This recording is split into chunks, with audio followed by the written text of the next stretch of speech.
Our main character, a young man named Evan who works as a delivery courier, was out making deliveries that day as usual. At one point, his phone vibrated and he answered the call. An unknown woman told him she was pregnant by him and that they needed to talk. However, busy with his deliveries, Evan thought it was a scam. He said he didn't have time and hung up the phone angrily. Then he sped up again, skillfully weaving through traffic. Shortly after, the main character arrived at the food delivery hub where his coworkers were outside chatting animatedly about something. At that moment, Evan parked right next to him. He asked his chubby coworker what he was mumbling about. He explained that the daughter of the influential Sue family was going to marry the son of the richest man in the city, but the hero wasn't interested in this. Then his coworker showed him her photo on his phone and complained that such a perfect girl was marrying a rich but ugly guy. When Evan glanced at the photo, he suddenly froze, realizing that the face looked familiar to him. The hero immediately snatched the phone out of the fat man's hands, and then the young man's memory gradually became clearer. At that moment, the hero realized that he knew her. She was the same drunk girl who had once tried to seduce him. Then he realized that she was the one who had called him a few minutes ago and started to think that maybe the call hadn't been a scam at all. This whole story happened a month ago when a girl from the Sue family, Sarah, was stumbling down the hotel hallway. She felt really dizzy and suspected that a man named Oliver had slipped something into her drink. Then she headed toward her room, number 809, but because she was so out of it, she got the number wrong and went to the door of room 806 instead. She noticed that the door was slightly open and wondered if she had forgotten to close it earlier. Meanwhile, inside the room, Evan was sitting on the bed, already drunk, and kept drinking alcohol. He remembered that someone had told him his aura was too strong for just one shot, and in the end, he resigned himself to working as a courier. At that moment, the girl, barely able to stand, walked into her room and collapsed onto her bed. She looked at the young man and asked who he was and if he could help her, explaining that she felt dizzy and very hot. The hero himself, being drunk, was captivated by her appearance and thought she was incredibly beautiful. When Sarah came closer and started asking for help, he got confused and wondered if this was all a dream. He clenched his fists and tried to control himself, but the girl was so attractive that he responded to his feelings. Then the memory ended abruptly, and Evan returned to the present, still staring at Sarah's photo on his friend's phone. He started making fun of the hero, reminding everyone that Evan often made up stories. For example, about a romance with an international movie star. The other employees joined in on the joke, recalling his stories about being an arms dealer or the head of an elite family in Beijing. However, Evan kept his cool, saying that they just didn't understand anything, and adding that he was acting right in front of everyone. But just as one of his coworkers dismissed his words again, the conversation ended abruptly. A luxurious red sports car pulled up in front of the delivery center, immediately catching the attention of all the couriers. Then the driver's side door opened and a girl stepped out. It turned out to be Sarah herself. The couriers were literally frozen in place, staring at her in awe and calling her a stunning beauty. As she approached, one of them recognized her from the photograph.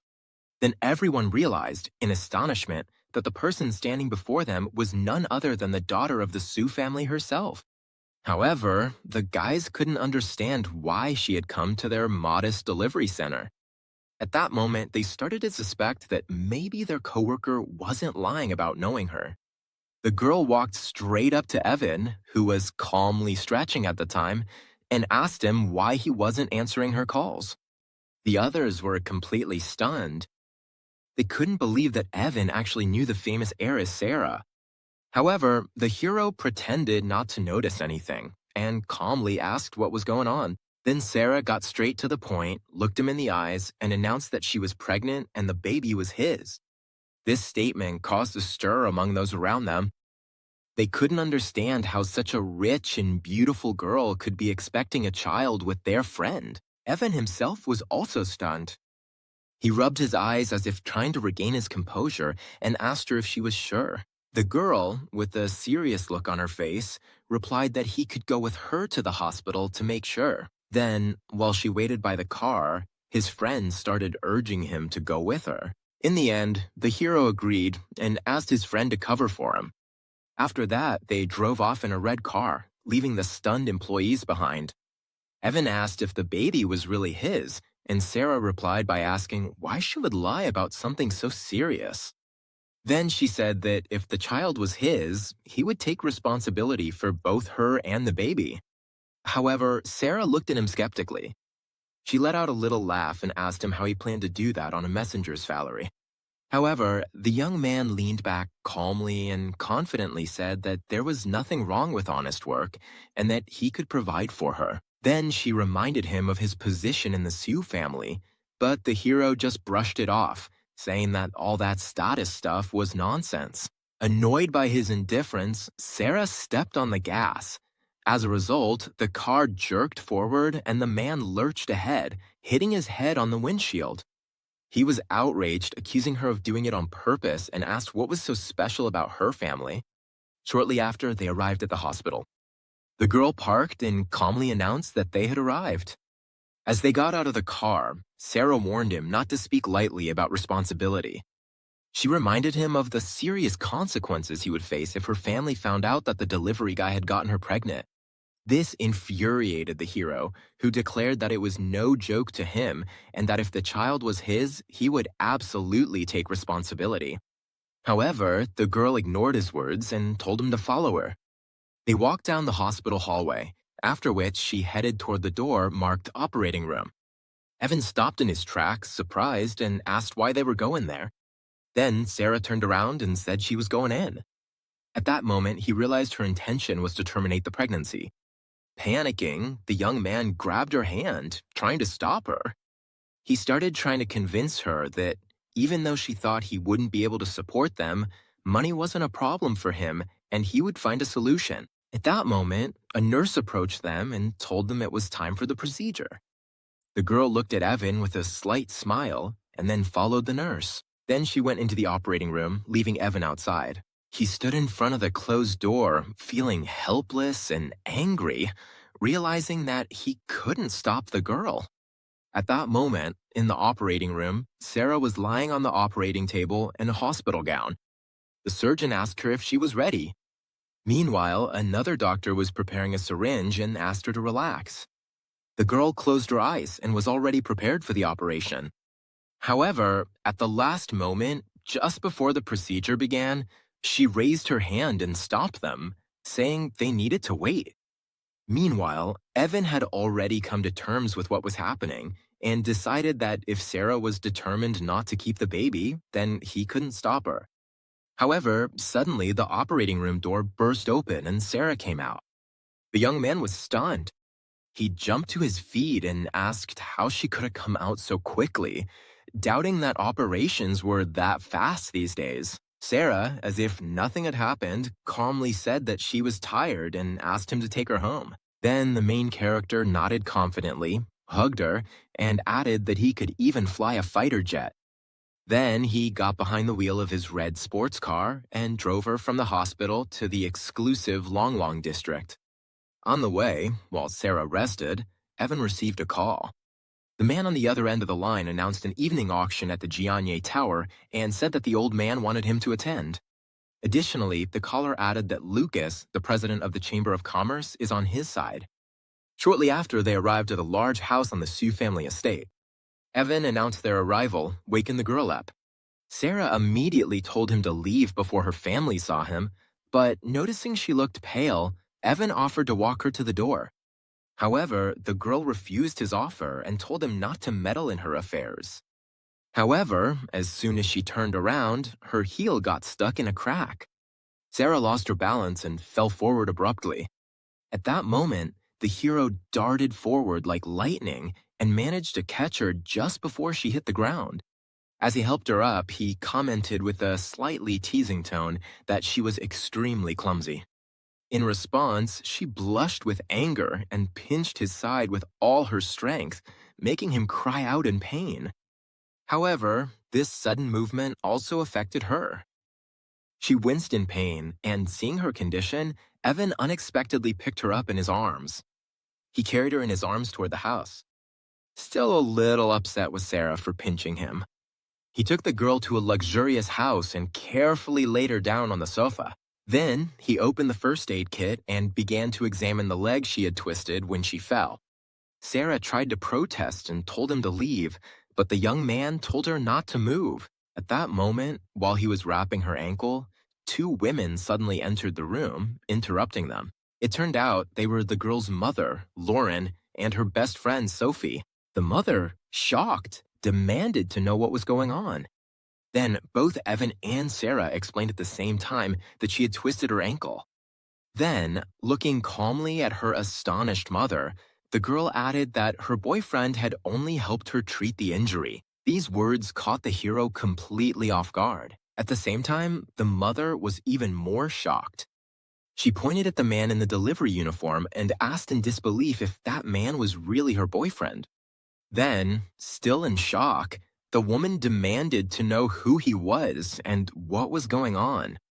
After a brief pause, Sarah quickly backtracked and explained that she had twisted her ankle and that the young man had only helped her get home. Then her mother, now calmer, realized she had scared her a lot and reminded her that she would be getting married soon. Her husband will belong to the influential King family, so she can't afford to make any mistakes. Evan, who had remained silent until then, sensed the obvious disdain in her words and asked what was so wrong with being a delivery man. Lauren bluntly told him that he was a nobody and that he was trying to achieve something that was beyond his abilities. And then she added that he should just keep dreaming. Those words hurt him, and an angry expression appeared on the young man's face.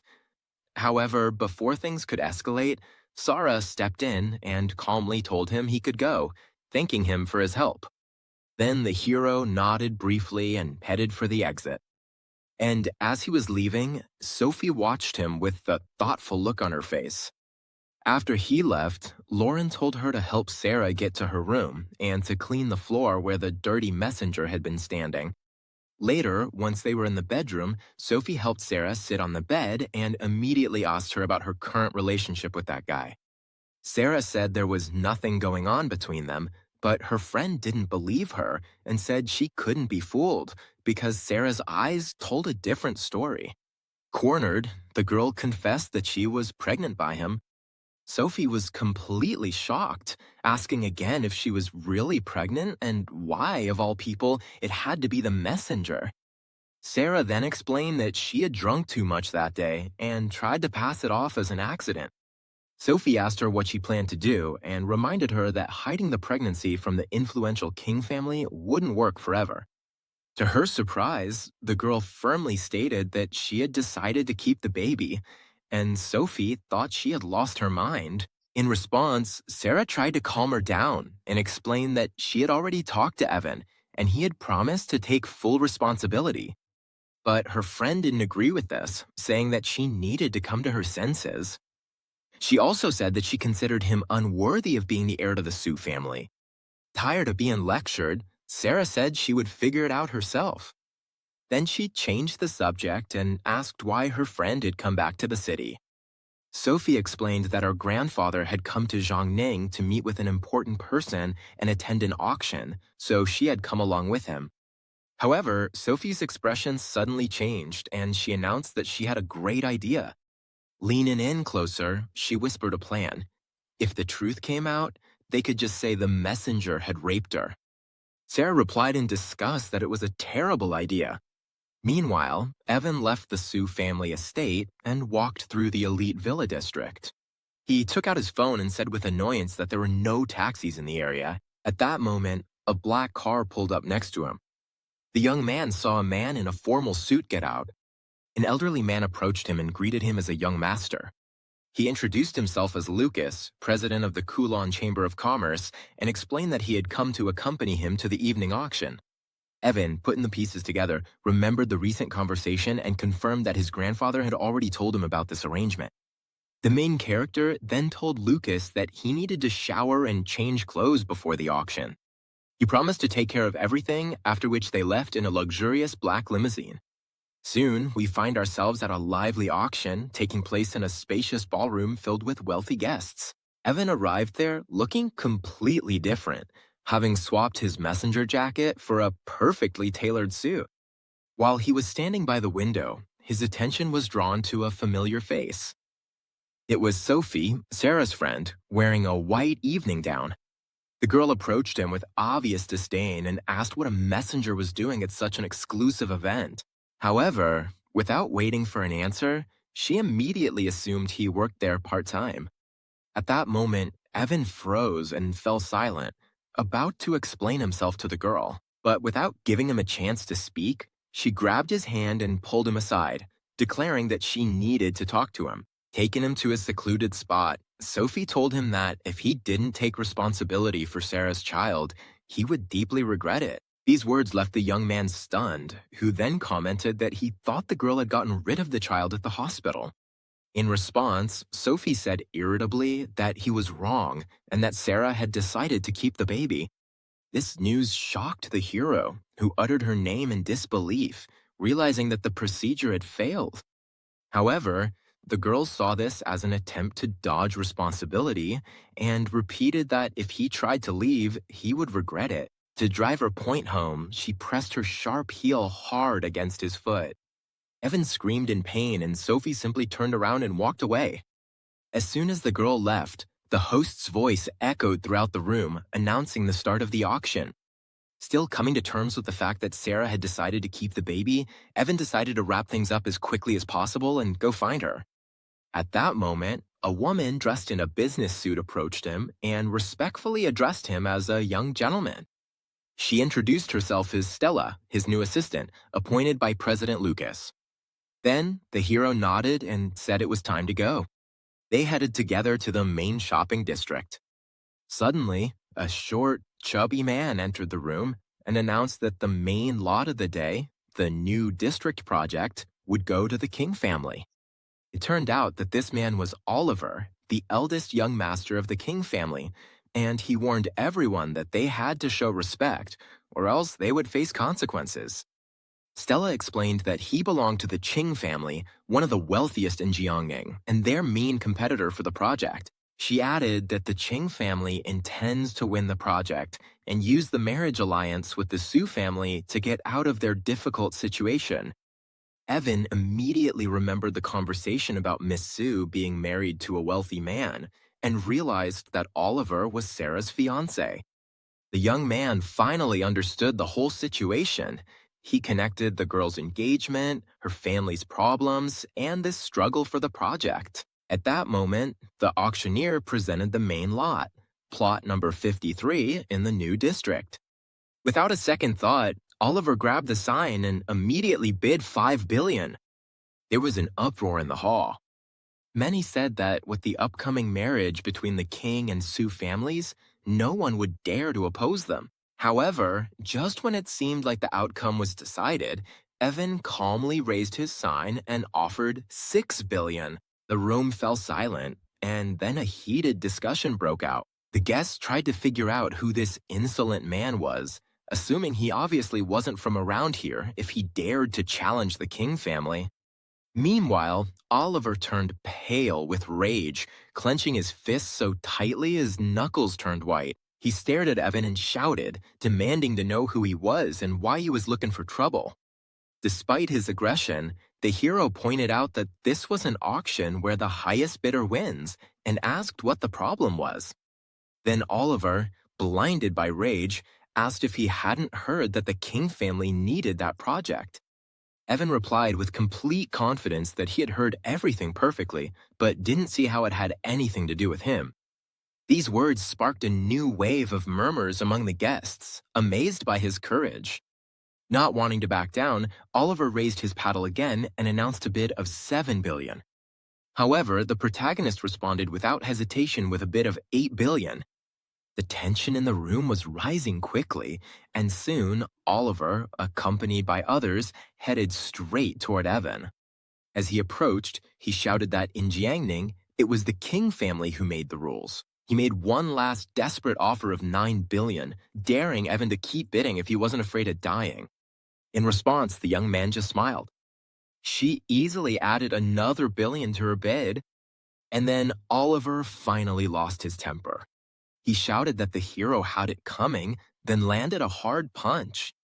However, Evan was incredibly fast, easily dodging the blow and, in a single move, delivering a powerful counterpunch to his opponent's face. Oliver was sent flying to the side, screaming in pain, and the hero asked him disdainfully if he really thought he could take him on alone. While Oliver lay stunned, his two bodyguards jumped up and rushed at him. However, Evan moved with astonishing speed. He threw precise punches and powerful kicks, and in the end, took him down without any trouble. Oliver struggled to his feet and shouted at Evan, accusing him of having a death wish for daring to lay a hand on him. However, the hero replied with a cold smile that now he was the one who was going to do the hitting. The young man attacked again and, with a powerful kick, sent one of Oliver's men flying. The bodyguard crashed down hard on top of his boss, and both ended up on the floor in a very humiliating position, unconscious. So, in a matter of seconds, the bidding was over, and Evan asked the auctioneer if anyone else was going to bid. He stammered and hurried to reply that there were no other participants. And so, having won the auction, the protagonist wrapped up his business. After that, he turned to Stella and told her to sign the documents and transfer the funds, explaining that he had urgent matters to attend to. Meanwhile, Sophie was standing in front of her grandfather, the same Lucas who had helped Evan. The girl asked why he had called her so urgently, which was the reason she had missed the auction. The man then warned her to be careful when her guest arrived and admitted that he still couldn't figure out his character. Sophie let out a little laugh, wondering who this important person could be for her influential grandfather to be so cautious. At that moment, an assistant entered the room and announced that the auction was over, but the winner wasn't from the King family. The girl was stunned and said that was impossible. She couldn't believe that the project had slipped out of the King family's hands. Then her grandfather calmly said that the man they were waiting for had already arrived, and Sophie noticed that this man acted with too much arrogance. Then, considering that the information was too important, she told her grandfather that she was going out to call her friend Sarah. As she walked down the hallway, the girl thought about how the King family's defeat would put her planned cooperation with the Sue family in jeopardy. Absorbed in these thoughts, she didn't look around and suddenly bumped into Evan, who was walking toward her. Furious, the girl looked up and recognized him. Then she started scolding the smelly messenger for not watching where he was going. However, her urgent call turned out to be more important, and she immediately stepped away from the young man to give Sarah some important news. After Sophie left, the hero went to meet Lucas, who greeted him respectfully. Evan confirmed that he had finished his business at the auction and then casually asked about the woman he had just run into. Lucas introduced her as his granddaughter Sophie and pointed out that she was single. He also praised her and added that she had admired Evan for a long time. This matchmaking attempt amused the hero, who tiredly said he wasn't interested. Changing the subject, Evan asked if he knew Sarah. Lucas explained that the Sue family's upbringing was very strict and that the girl herself was quite stubborn. He added that she doesn't easily get close to people, and as far as he knows, she's never had a boyfriend. This information brought a slight smile to Evan's face. At that moment, his phone rang. Sarah's name appeared on the screen, and he answered, saying he had just been thinking about her. The girl asked if he had time and told him she wanted to see him. The hero immediately agreed and asked where she was. Realizing the urgency of the situation, he got up, told Lucas he was leaving, and added that he could let the old man know. Meanwhile, Sarah remained seated on the bench, gazing thoughtfully into the distance. Her face was very serious. It looked as if she was preparing herself for a difficult conversation. After a while, Evan arrived on his red motorcycle, still dressed in a formal suit. He approached her silently and got straight to the point, telling her not to worry about the baby, since he would take care of both of them. Then he made her a serious proposal, telling her that if she wanted to get married, they could register the marriage at any time.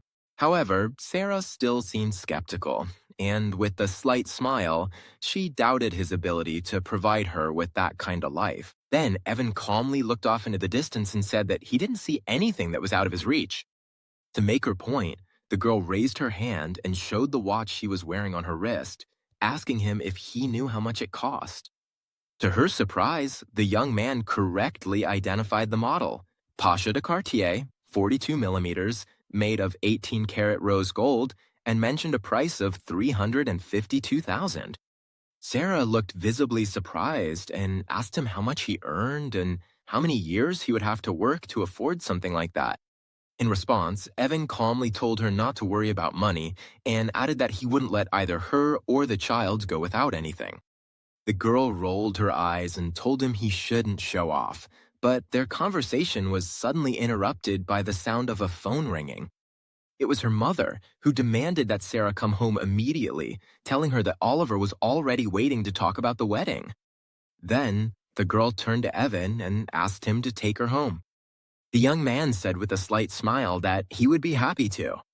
He helped the girl get on the motorcycle, and soon after, they set off. During the ride, she snuggled up against his back, closed her eyes, and a calm, barely noticeable smile appeared on her face. Shortly after, they returned to the Sue family estate. Evan walked the girl to the front door, and as soon as they went inside, Sarah told her mother that she was back. Lauren appeared immediately and started scolding her daughter angrily for being gone so long, telling her that Oliver had been waiting for her for quite a while. The girl calmly explained that she had just gone out for a walk, but her mother noticed that Evan was standing behind her. She asked with annoyance why she had brought someone home, reminding her that her wedding to Oliver was coming up. The man then greeted Sarah and confirmed that he had come to talk about matters related to the wedding. He introduced himself as Oliver, the second young master of the King family, and smiled with feigned politeness. The young woman tried to postpone the wedding because, after the King family lost the new district project, their cooperation had not been completed. However, Oliver insisted that they should get married first, and that all other matters could be resolved afterward. His true intentions were hidden behind his words, to achieve intimacy first, and only then decide whether or not to help her family. Lauren, trying to salvage the situation, began to persuade her daughter, reminding her that Oliver had promised to give her $1 billion immediately after the wedding. However, Sarah abruptly cut her off, telling her not to say anything else, and then declared that she would not marry him. This refusal surprised both her mother and Oliver. Then, Sarah walked over to Evan, took his hand, and announced that not only was she not going to get married, but she was also pregnant with his child.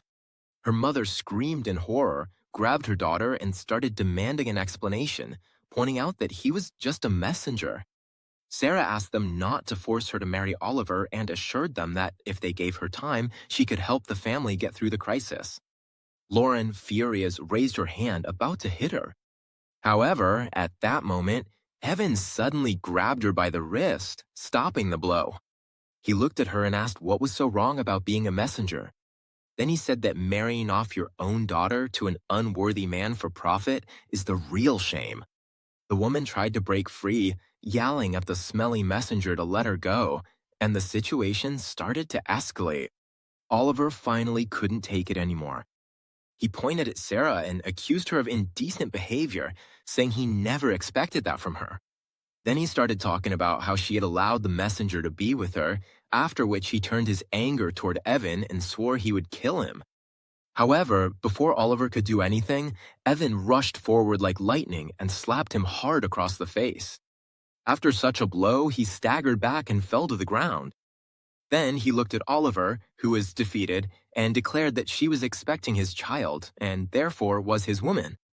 Meanwhile, Oliver writhed on the floor, screaming in rage, unable to believe he had been hit.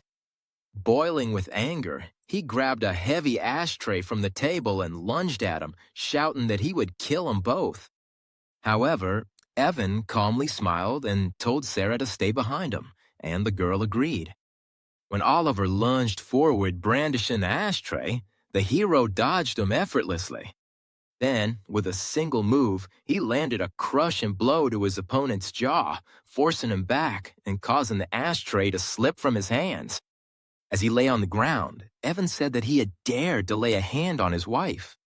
However, he didn't stop there. The young man grabbed the scoundrel by the neck and declared that he would teach him a lesson that very day. Right after, he started landing a series of hard blows, ignoring the cries of pain and desperate pleas for help. Just as he was about to raise his hand for the next punch, someone shouted at him to stop. The hero heard an authoritative voice demanding to know who dared to behave with such insolence. A group of imposing-looking people entered the room, led by an old man with a long white beard and a cane. The little girl, both scared and surprised, addressed him, calling Grandpa. The appearance of the head of the family made everyone freeze instantly. Grandpa Tsar looked around to see what was going on. His face darkened, and he declared that he had heard everything. Then he stared intently at his granddaughter, struck the floor with his cane, and demanded to know if it was true that she was pregnant by that messenger. Sarah quietly confronted. Her relatives began to get outraged, saying the situation was unacceptable, and her grandfather declared that the only solution was to get rid of the girl. However, Oliver, who was having trouble getting up, disagreed and shouted that even if she had an abortion, that girl would never be part of his family. All the family members started blaming each other and complaining that everything was over, that they themselves had ruined Sarah, and now the Sue family was doomed. Meanwhile, the girl stayed silent, her face full of pain. Finally, she couldn't take it anymore and demanded that the arguing stop. However, all that tension took its toll on her. She screamed in pain, grabbed her head, and felt dizzy. Before she could fall, Evan caught her, held her in his arms, and told her not to be afraid because he would take her far away from there. Seeing this, her family, including her parents, rushed at her, demanding that the filthy messenger let her go and threatening to break his legs. However, Evan looked at him with disdain. He asked them if they even considered themselves human. Without saying another word, Evan turned around and headed for the door, carrying the now unconscious Sarah in his arms. When her parents tried to block his way, the young man effortlessly kicked them aside, sending them flying in all directions. Then, stopping at the door, the hero turned around and said he was taking the girl with him, asking if anyone had any objections.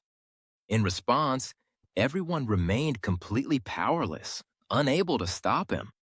After that, holding the unconscious Sarah in his arms, Evan added that since no one objected, he would be leaving and walked out of the Sue family estate. He then took the girl to his modern apartment in a high-rise building. Once in the apartment, the young man carefully laid her down on the sofa. At that moment, a card fell out of her purse and rolled onto the floor. The hero saw the card. He picked it up and examined it closely, and then, to his surprise, realized that today was her birthday. At that moment, he felt a slight pang of regret, thinking that despite her wealthy family, no one seemed to remember her special day. After about 20 minutes, Sarah began to regain consciousness.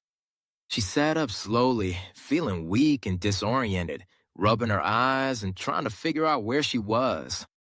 At that moment, Evan came out of another room, wearing an apron, and handed her a plate of food, telling her she was probably hungry.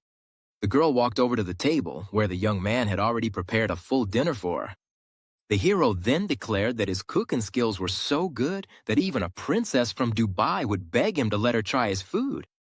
Sarah smiled at his confidence and said with a hint of irony that he should brag a little less. Then they sat down at the table. But the protagonist asked them not to use bad language that day, which left him a little puzzled. Before she could clarify what she meant, Evan revealed his surprise. He pulled out a small pink cake with a lit candle and wished her a happy birthday with a confident smile. Sarah was completely taken aback. She covered her mouth in surprise and asked him how he knew. The young man just smiled smugly, saying it was pretty impressive. Overwhelmed with emotion, Sarah couldn't say a word and tears welled up in her eyes. Noticing this, the hero declared that he was even willing to offer her his shoulder. Something not even international supermodels have access to. His ridiculous confidence lightened the mood, and the girl burst out laughing. Then he invited her to try the sakut. Sarah tried it and admitted that it was really delicious, to which Evan confidently replied that it couldn't be any other way. After a while, he asked her to make a wish. The girl closed her eyes, put her hands together, and nodded silently. When that moment passed, the hero became more serious and asked her about her plans for the future.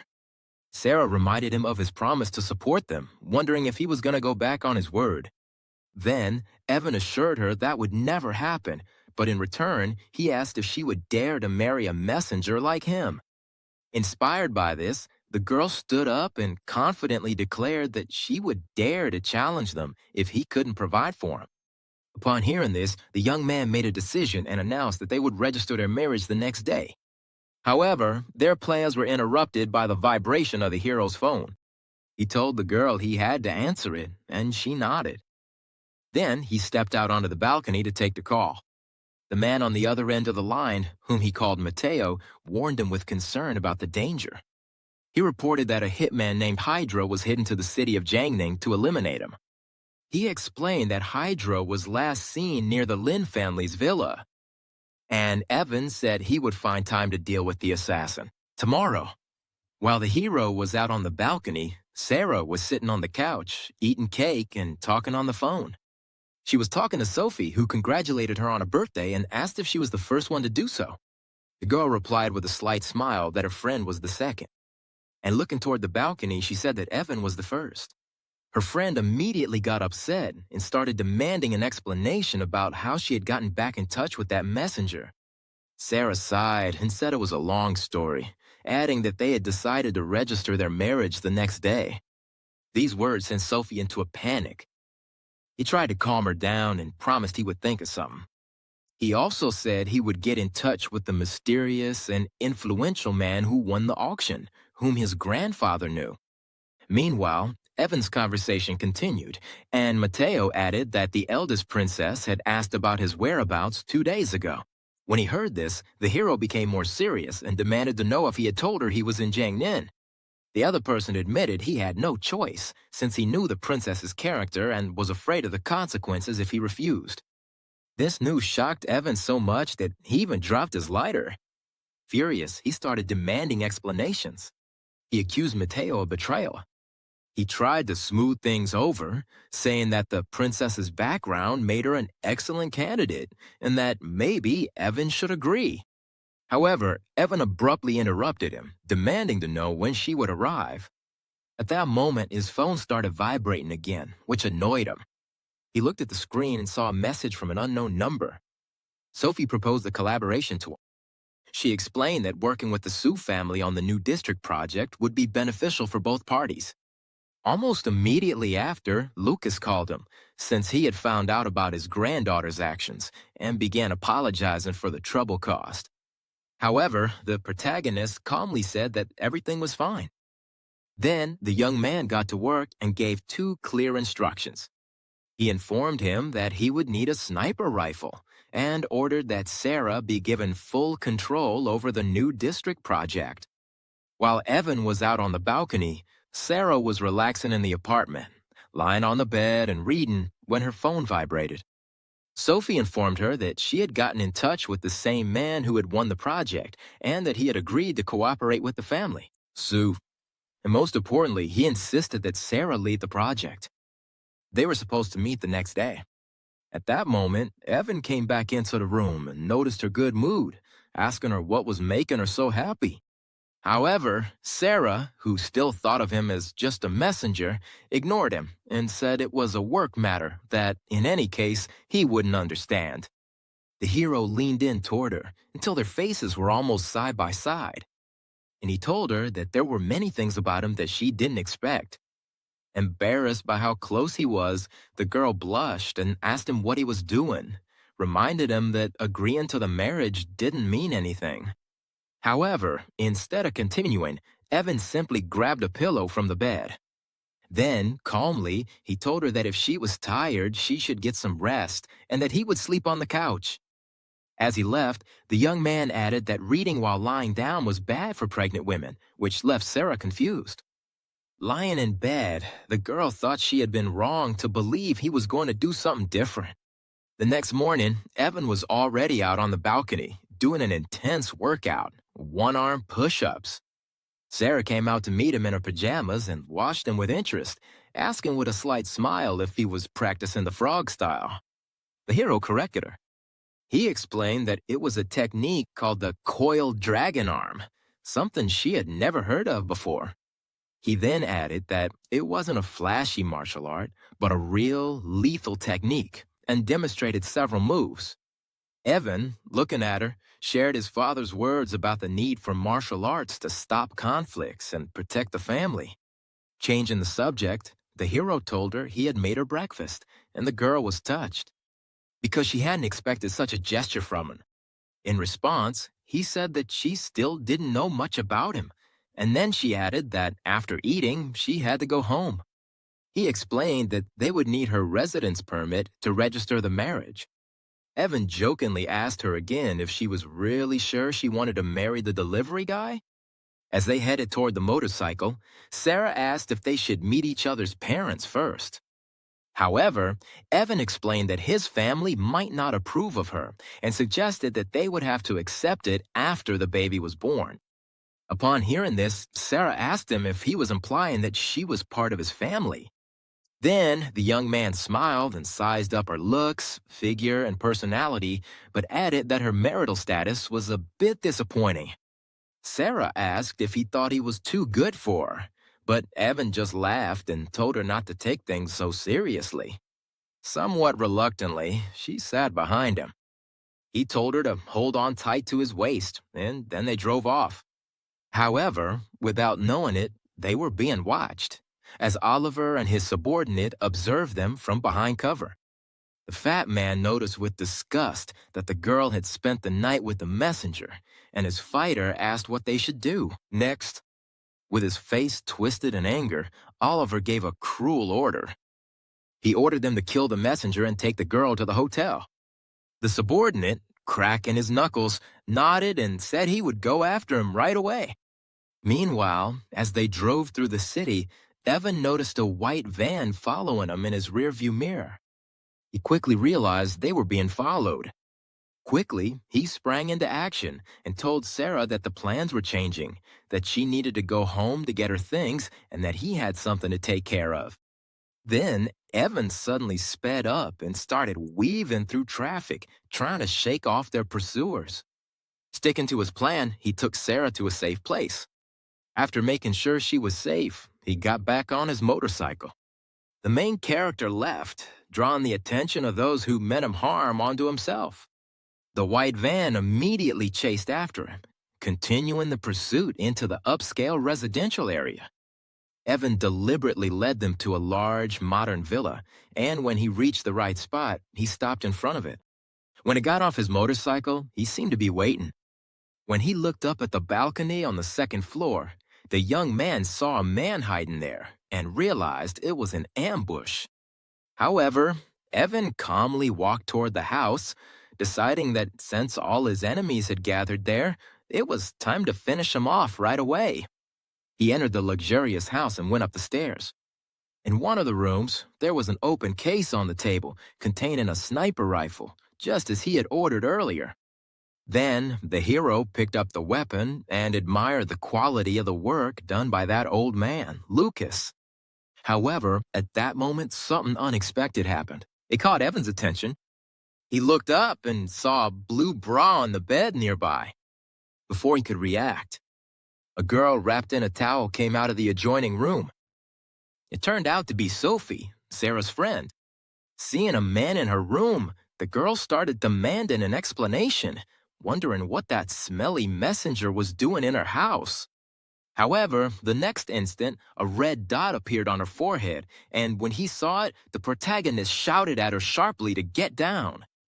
At that very moment, a bullet shot through the window, and then the young man tackled the girl, pulling her out of the line of fire. At the last second, they fell onto the bed together, and Sophie, not understanding what was happening, started struggling, demanding that he let her go. However, Evan quietly warned her that she needed to keep quiet. Otherwise, if she made another sound, they might kill her. Then he stood up, grabbed the rifle, and the girl, stunned and still in shock, started asking what was going on. The hero walked over to the broken window and aimed his weapon toward the villa, chuckling under his breath. As he did, he pointed out that Hydra clearly didn't have 9 lives. Immediately after, he fired a precise shot. The bullet crossed the courtyard and hit the shooter who was on the balcony across the way. The hero struck him right in the head, killing him instantly. Evan then calmly lowered his weapon, noticing with a hint of disappointment that the Hydra had been defeated far too easily. However, before he could relax, a second bullet from the other side shattered another window. Then the hero shouted at the girl again, telling her to duck, and immediately lunged toward her. He covered her with his body. They fell to the ground, and the bullet whizzed past the spot where they had been standing, slamming hard into the wall behind them. Lying on the floor with Sophie, Evan quickly realized there was more than one shooter outside. Acting preemptively, he grabbed the clothes that were on the bed and tossed them into the air as bait. The hero concluded that, clearly, he had several guests. Jabay. Just as he had anticipated, the bait worked, and the enemy shooter opened fire on the moving object. At that moment, Evan aimed and fired his second and last bullet. The bullet shattered the window and struck another sniper who was hiding elsewhere, instantly incapacitating him. However, things didn't end there. Almost immediately after, an intense shootout began from a third position. Then, Evan grabbed Sophie and quickly jumped with her behind the couch, using it as cover while the back walls were being attacked. When the gunfire briefly stopped, Evan calmly reached out and pulled a bullet casing from the wall. He noticed the 6-pointed star at the base and recognized it as ammunition from a mercenary organization in Eastern Europe called ABIS. Then he turned to the girl, who was still scared, and asked her when she had gotten involved with such dangerous people. At that moment, suddenly, he remembered something. Sophie explained that a businessman from Eastern Europe had tried to buy her company's technology, but she turned down the offer. Meanwhile, the shooting continued. Evan quickly ducked his head again, warning her of the danger approaching, as another bullet whizzed past him. Both of them stayed under cover among the shattered glass and debris, waiting for the right moment. Realizing he was out of ammo, the hero understood he had to act differently. And then his gaze fell on the shards of glass scattered on the floor. Making a risky decision, he grabbed a sharp piece. After a brief pause in the gunfire, the hero suddenly leapt up and threw it with incredible speed, like it was a knife. The improvised projectile hit its mark, and the last sniper screamed in pain. In this way, the immediate threat was eliminated.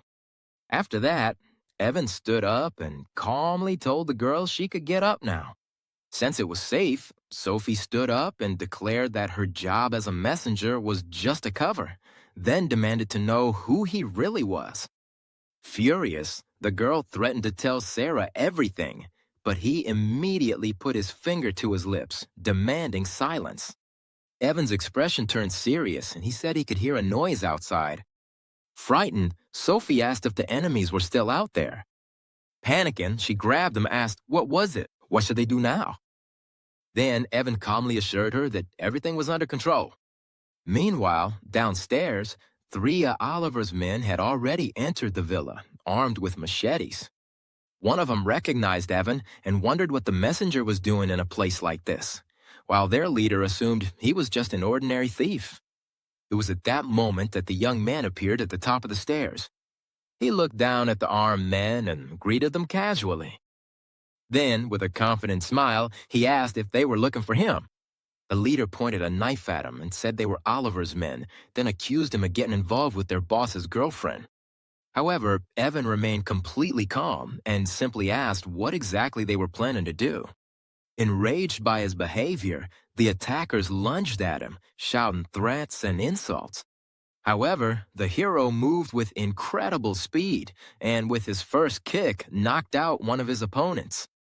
Immediately after, almost instantly, he neutralized the second one, and within seconds, both attackers were unconscious. In the end, only their stunned leader remained among the opponents.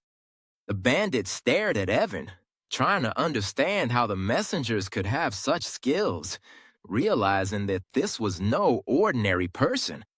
However, not one to accept defeat at the hands of a mere messenger, he shouted furiously and lunged at the young man with a machete. But Evan easily leapt over his clumsy swing. At that very moment, he landed a devastating kick to the man's arm. The blow sent his weapon flying, and the attacker fell to the ground, leaving all three opponents defeated. Meanwhile, Sophie, who was watching everything from the top of the stairs, couldn't take it anymore and screamed in fear. Her scream snapped their leader back to his senses, who, despite his defeat, was still conscious. Annoyed by her scream, he struggled to his feet and, seeing an opportunity, lunged suddenly at the defenseless girl. Before she could react, he grabbed her and pressed the blade to her throat, threatening to kill her if Evan took another step. However, Evan remained completely calm and said with icy indifference that he could do whatever he wanted. What's more, the hero began to approach slowly, wondering why he still hadn't carried out his threat. The bandit, drenched in sweat, shouted at him in a panic to stop. However, in the very next instant, Evan closed the distance in a flash. Before the enemy could do anything, the protagonist grabbed the blade between his thumb and index finger. The bandit was stunned when he realized he couldn't even move the blade. Then Evan mockingly asked again why he still hadn't done anything. The bandit was terrified. He realized he was absolutely powerless against this man. Next, with a barely noticeable movement of his fingers, he snapped the metal blade. The fragments flew in all directions, while the bandit and Sophie watched in astonishment. Without giving his enemy time to recover, the hero grabbed him by the neck and wondered if such a pathetic man was even worthy of fighting him. Out of breath, the bandit tried to save himself and blurted out that he was a member of the powerful Black Dragon Society. However, Eva didn't show the slightest bit of interest and said indifferently that it didn't matter. After that, he slammed his head hard against the ground, knocking himself unconscious. However, he quickly got up and began to beg Evan not to go down the path of crime. However, these words had no effect at all. Then the hero stomped hard on his face, making him scream in pain as blood spurted from his mouth. Completely broken, the bandit started begging for mercy, trying to soften his heart by saying he supposedly had an elderly mother. Then, in a desperate attempt to save himself, he claimed that Oliver had already gone to look for Sarah, and that if Evan didn't hurry, it would be too late. This news shocked the hero, who became furious when he realized the bandit hadn't told him sooner. Then, the young man delivered one final powerful blow, leaving him completely unconscious. At that moment, someone knocked hard on the door, and a voice from outside announced that it was the police. Realizing he had to act quickly, Evan told Sophie he was going after Sarah and would leave the situation to her. Shortly after, 2 police officers entered the house. One of them showed his badge and asked what had happened. Police cars stopped outside, and Sophie began to explain that she was showering when 3 men broke in with knives. After her statement, the police arrested the 3 attackers. Then, one of the officers reported to his superior that they had discovered 2 bodies. They were the snipers who had been in the villa across the street. Meanwhile, Sarah found herself in the bedroom with an enraged Oliver, who told her he was going to take her by force. The frightened girl demanded that he leave, but this only made him even angrier. Then, with a mocking smile, he said he had already sent people to kill the messenger and lunged at her, intending to carry out his plan to the very end. Oliver pinned the girl down on the bed while she struggled and demanded to be let go. However, he just mocked her, saying she could scream all she wanted. But no one would save her. That messenger was now busy with their own problems. However, just as he leaned toward her, there was a loud blow that struck his face. Oliver was thrown to the side and collapsed on the floor. Evan stood in the doorway and said that he must be tired of living if he dared to touch his woman. With difficulty, Oliver got to his knees and clutched his face. Battered, he furiously asked if the messenger knew who his father was. However, the young man remained indifferent and replied that whoever his father was, he would have to answer for his son. That's how it is. Oliver jumped to his feet and declared that his father was the richest man in Jiangning. and that, going against him, was as good as a death sentence. After that, he launched himself to attack again, but Evan easily dodged him and sent him stumbling back with a powerful kick. After that, the hero turned to Sarah and gently told her not to be afraid because it was all over. He pulled her close and assured her that as long as he was around, no one would dare hurt her again. Meanwhile, Oliver, still battered and barely regaining his senses, got up and left the room, throwing out one last threat. The messenger would regret it. Once the danger had passed, Sarah looked at Evan and asked him the time, and he, a bit surprised, asked her what had happened. Then the girl explained that she had almost forgotten an important meeting at her company and asked if he could go with her. Shortly after, Sarah and Evan arrived at the place, and as they got out of the car, they were informed that President Liu was already waiting for him in the conference room. Then they went in, and the girl apologized to the woman in the business suit for being late. The woman turned out to be President Liu, none other than Stella, Evan's assistant, and she was surprised to see him. Realizing this, the hero put his hand on her shoulder and pretended they were old classmates. This greatly surprised Sarah, who couldn't believe that Evan and the powerful President Liu actually knew each other. The girl noticed this strange coincidence, and Stella nodded nervously, after which they invited her to take a seat. However, just as they were about to begin, the door swung open, and Sarah's grandfather, her father, and two other men from the family walked in. They entered the room. Surprised, Sarah asked her grandfather why he had come, and Stella greeted him politely. However, her politeness vanished as soon as she saw Evan, and then she irritably asked Sarah why she had brought a stranger. Sarah reminded them that since she was in charge of the project, she had the right to decide whom to bring. This infuriated her father, Sam, who yelled at her, asking since when she had the right to speak on behalf of the company. Then a man stepped forward and introduced himself as Joshua. And he said that the project should have been discussed with him, and that Sarah's words meant nothing. The girl tried to protest, reminding him that the project had been assigned to her, but her father interrupted her again, demanding that she serve him some water. Then, Sarah's Uncle Jack said that Joshua should take care of it, since she would soon be getting married and needed to understand her place. And then, Evan finally stepped in, asking what exactly they were doing, and reminding them that the project had originally been assigned to Sarah. This made Sarah's grandfather even angrier, who ordered him to be quiet and asked what right he had to speak. Joshua mocked Sarah by saying that her boyfriend was just a delivery guy and added that he had heard she was also pregnant with his child. This statement enraged the grandfather. He pointed at Evan and ordered Sarah to immediately throw out that low-quality trash. Sarah immediately came to Evan's defense, arguing that it didn't matter what he did as long as he earned his money honestly. Realizing that the situation had reached a deadlock, Evan reiterated his condition that only Sarah could lead this project. The old man demanded to know by what right the mere messenger had made such demands. Then Evan approached Stella and asked her for a favor. He told her that Sarah was his fiancée and that the project should be assigned to her.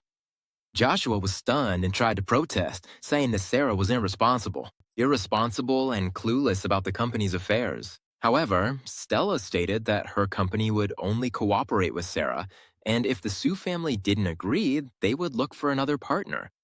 The old man asked to speak with her boss, but Stella told him he didn't have enough authority to meet with her superiors. These words left the old man drenched in cold sweat and speechless. Humiliated in front of his family, Sam asked President Liu not to be angry and assured her that they would comply with all her demands. Stella then declared that the contract would be signed that very day and asked the rest of the Sue family to leave the room. Unable to object, Sam agreed and helped the stunned old man out of the room. As the men left the room one by one, Joshua tried to protest to his father, but he was quickly silenced and escorted outside. As the door closed, Evan watched with a mocking smile, thinking they had brought that humiliation on themselves. Meanwhile, in another office, an angry Joshua demanded an explanation from his father, but Jack replied that he already had a plan. When Joshua tried to ask Uncle Sam to leave, He stopped him, saying they were all on the same side. Right after, he revealed a shocking family secret. Sarah wasn't his biological daughter, a statement that surprised both Joshua and Jack. Jack then asked if his wife had been unfaithful, but Sam explained that Lauren couldn't have children, so they adopted Sarah.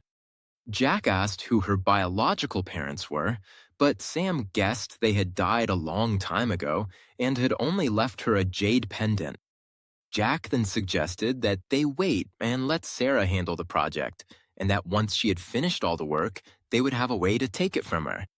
Understanding his father's plan, Joshua nodded, responding with a sly smile. Meanwhile, the main character left the office building. With a cigarette in hand, Evan walked up to the two guards on duty and asked them for a light. One of them handed him a lighter and assumed he was there for an interview, but the hero replied that wasn't the case. Evan revealed that he was a messenger, and the guards burst out laughing. One of them joked that messengers and guards were eternal enemies. The hero chuckled, but then noticed that both men suddenly got serious and straightened up, so he asked what was going on. The next moment, the guards stood at attention, and one of them informs the other that President Sue had arrived. When he heard this, the protagonist reacted mockingly, scolding them for having reacted so harshly toward the woman. At that moment, Sarah appeared, and both guards respectfully greeted her as President Sue.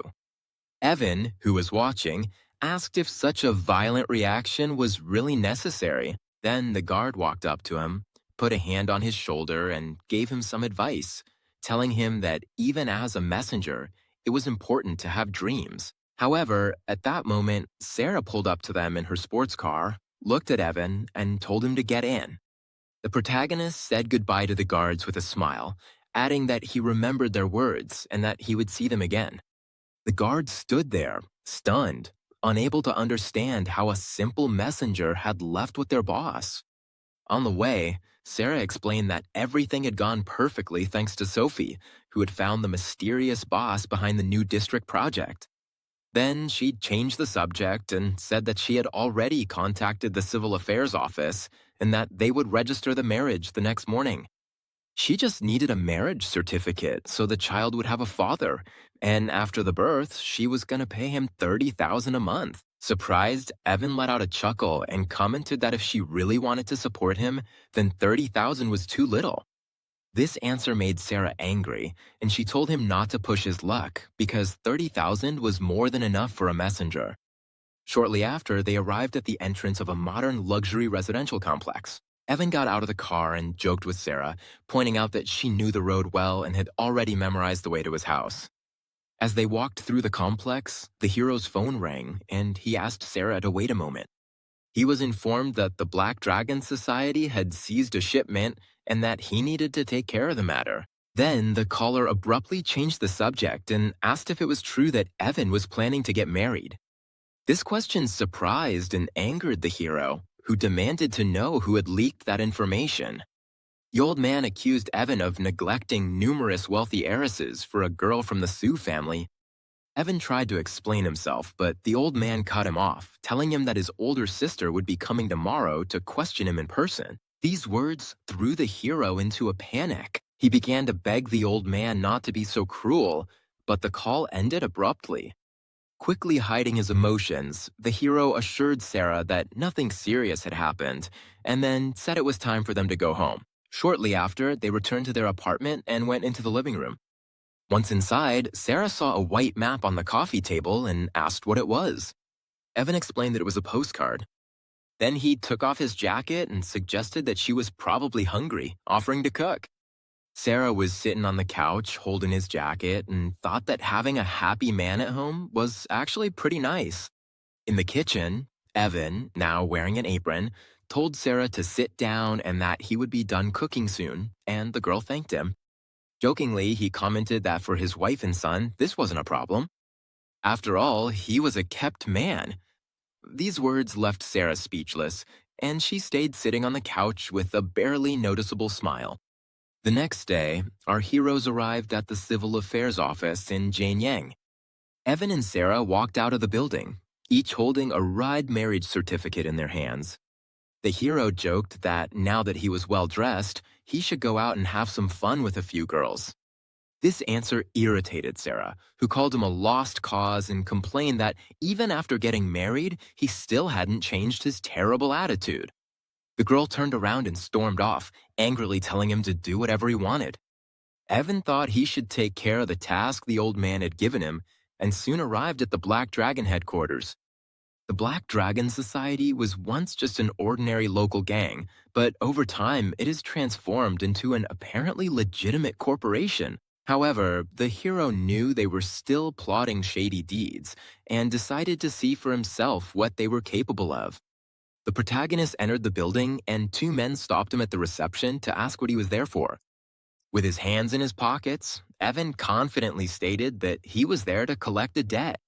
The thug thought he was dealing with a customer, but the hero clarified that he was there to collect a debt from a man named Bald Lou. These words enraged the men. They demanded to know who he was and if he understood whose territory he had entered. The long-haired man attacked first, throwing a powerful kick, but Evan dodged it easily. Because of the momentum, the attacker lost his balance and fell to his knees. Then, before he could react, he took a direct kick to the face. Seeing this, the bald thug lunged forward and tried to attack. However, he met the same fate. A powerful blow from the hero sent him flying backward. When both men were on the ground, Evan stood next to the long-haired one, who was still conscious. With a calm and cold expression, he asked if he was finally ready to take him to Bald Lou. The scene then shifted to a luxurious office where the leader of the Black Dragon group, Bald Lou, was resting. Next to him was a woman with long purple hair who playfully licked a drop of red wine from his chest. However, the office door suddenly burst open and Vincent came running in, panicked, reporting that someone had broken in to steal. Enraged, Baldy Lou yelled at him for not knocking on the door and demanded to know who had dared to come in without permission. Vincent tried to explain something, but he didn't have time to finish. A body came flying through the door. It turned out to be one of the bandits from the lounge. He crashed spectacularly in front of the boss's desk, leaving both him and the woman in shock. Baldy Lou jumped to his feet, pulled out his pistol, aimed it out the door, and demanded to know who dared to come in without permission. Right after, a black object, a black card, came flying through the door. It crashed onto the table in front of the stunned Baldy Lou. He picked it up carefully and recognized the symbol. Then, the man shouted that it was the black card of the Association of the 10 Elders. Vincent, visibly battered, realized they were talking about a terrifying organization made up of 10 powerful Lampa leaders. At that moment, Evan walked into the office and remarked that he was surprised they'd even heard of that association.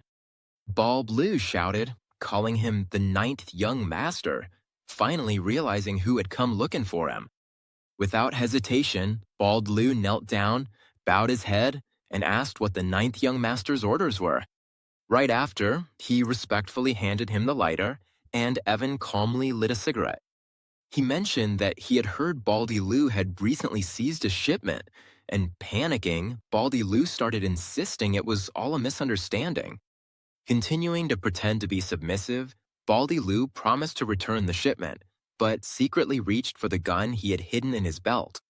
Then the hero asked him if he had ever heard the saying that when a black card appears, even gods and ghosts obey. Driven to desperation, Baldy Lou pointed his gun at Evan, declaring that on the 9th time, the young master had left him no other choice.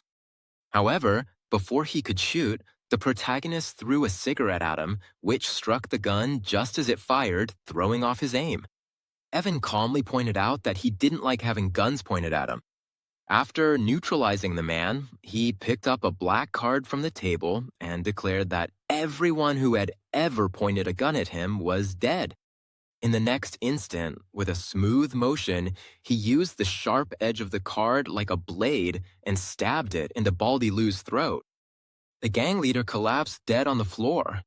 The horrifying scene made the purple-haired woman scream in fear. Vincent stared in shock at his boss's lifeless body. The noise drew other gang members to the doors, who froze in place and started shouting that their leader had been killed. Ignoring the chaos, Evan looked at the terrified Vincent. He gave him two options: hand over the cargo and become the new boss, or hand over the cargo and die like Baldy Lou. He and the other bandits immediately bowed their heads in submission, declaring their complete loyalty to the ninth young master. Satisfied, the protagonist accepted their oath and calmly ordered them to take him to the cargo, thus completing his mission. A car stopped in front of the Black Dragon Group headquarters building. Oliver left the place accompanied by a bandit on crutches, and consumed by rage, he declared that he would kill Evan that very day, no matter what. Right after, he headed toward the entrance, shouting that he had come to see the leader of the Black Dragon Society.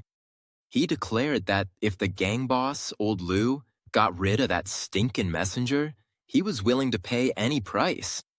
Meanwhile, Evan stood in front of the gathered gang members and named Vincent as the new leader. However, suddenly the door burst open and Oliver stormed into the office, shouting Boss Lou's name.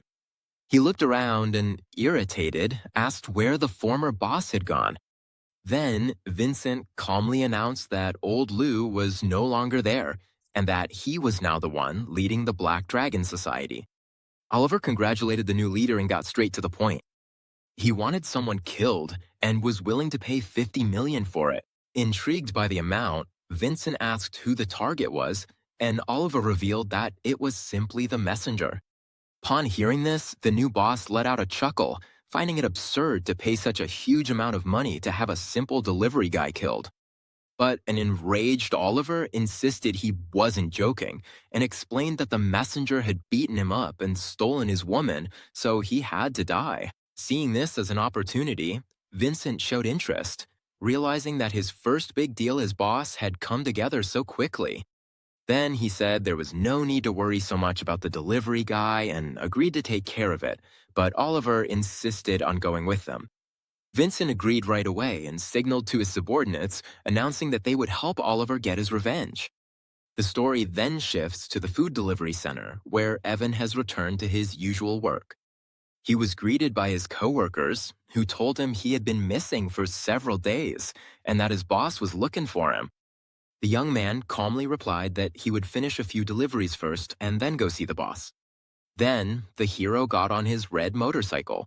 However, while he was riding, a black van suddenly swerved and blocked his way. The car's side door opened and an enraged Oliver stepped out, holding a heavy metal pipe in his hands.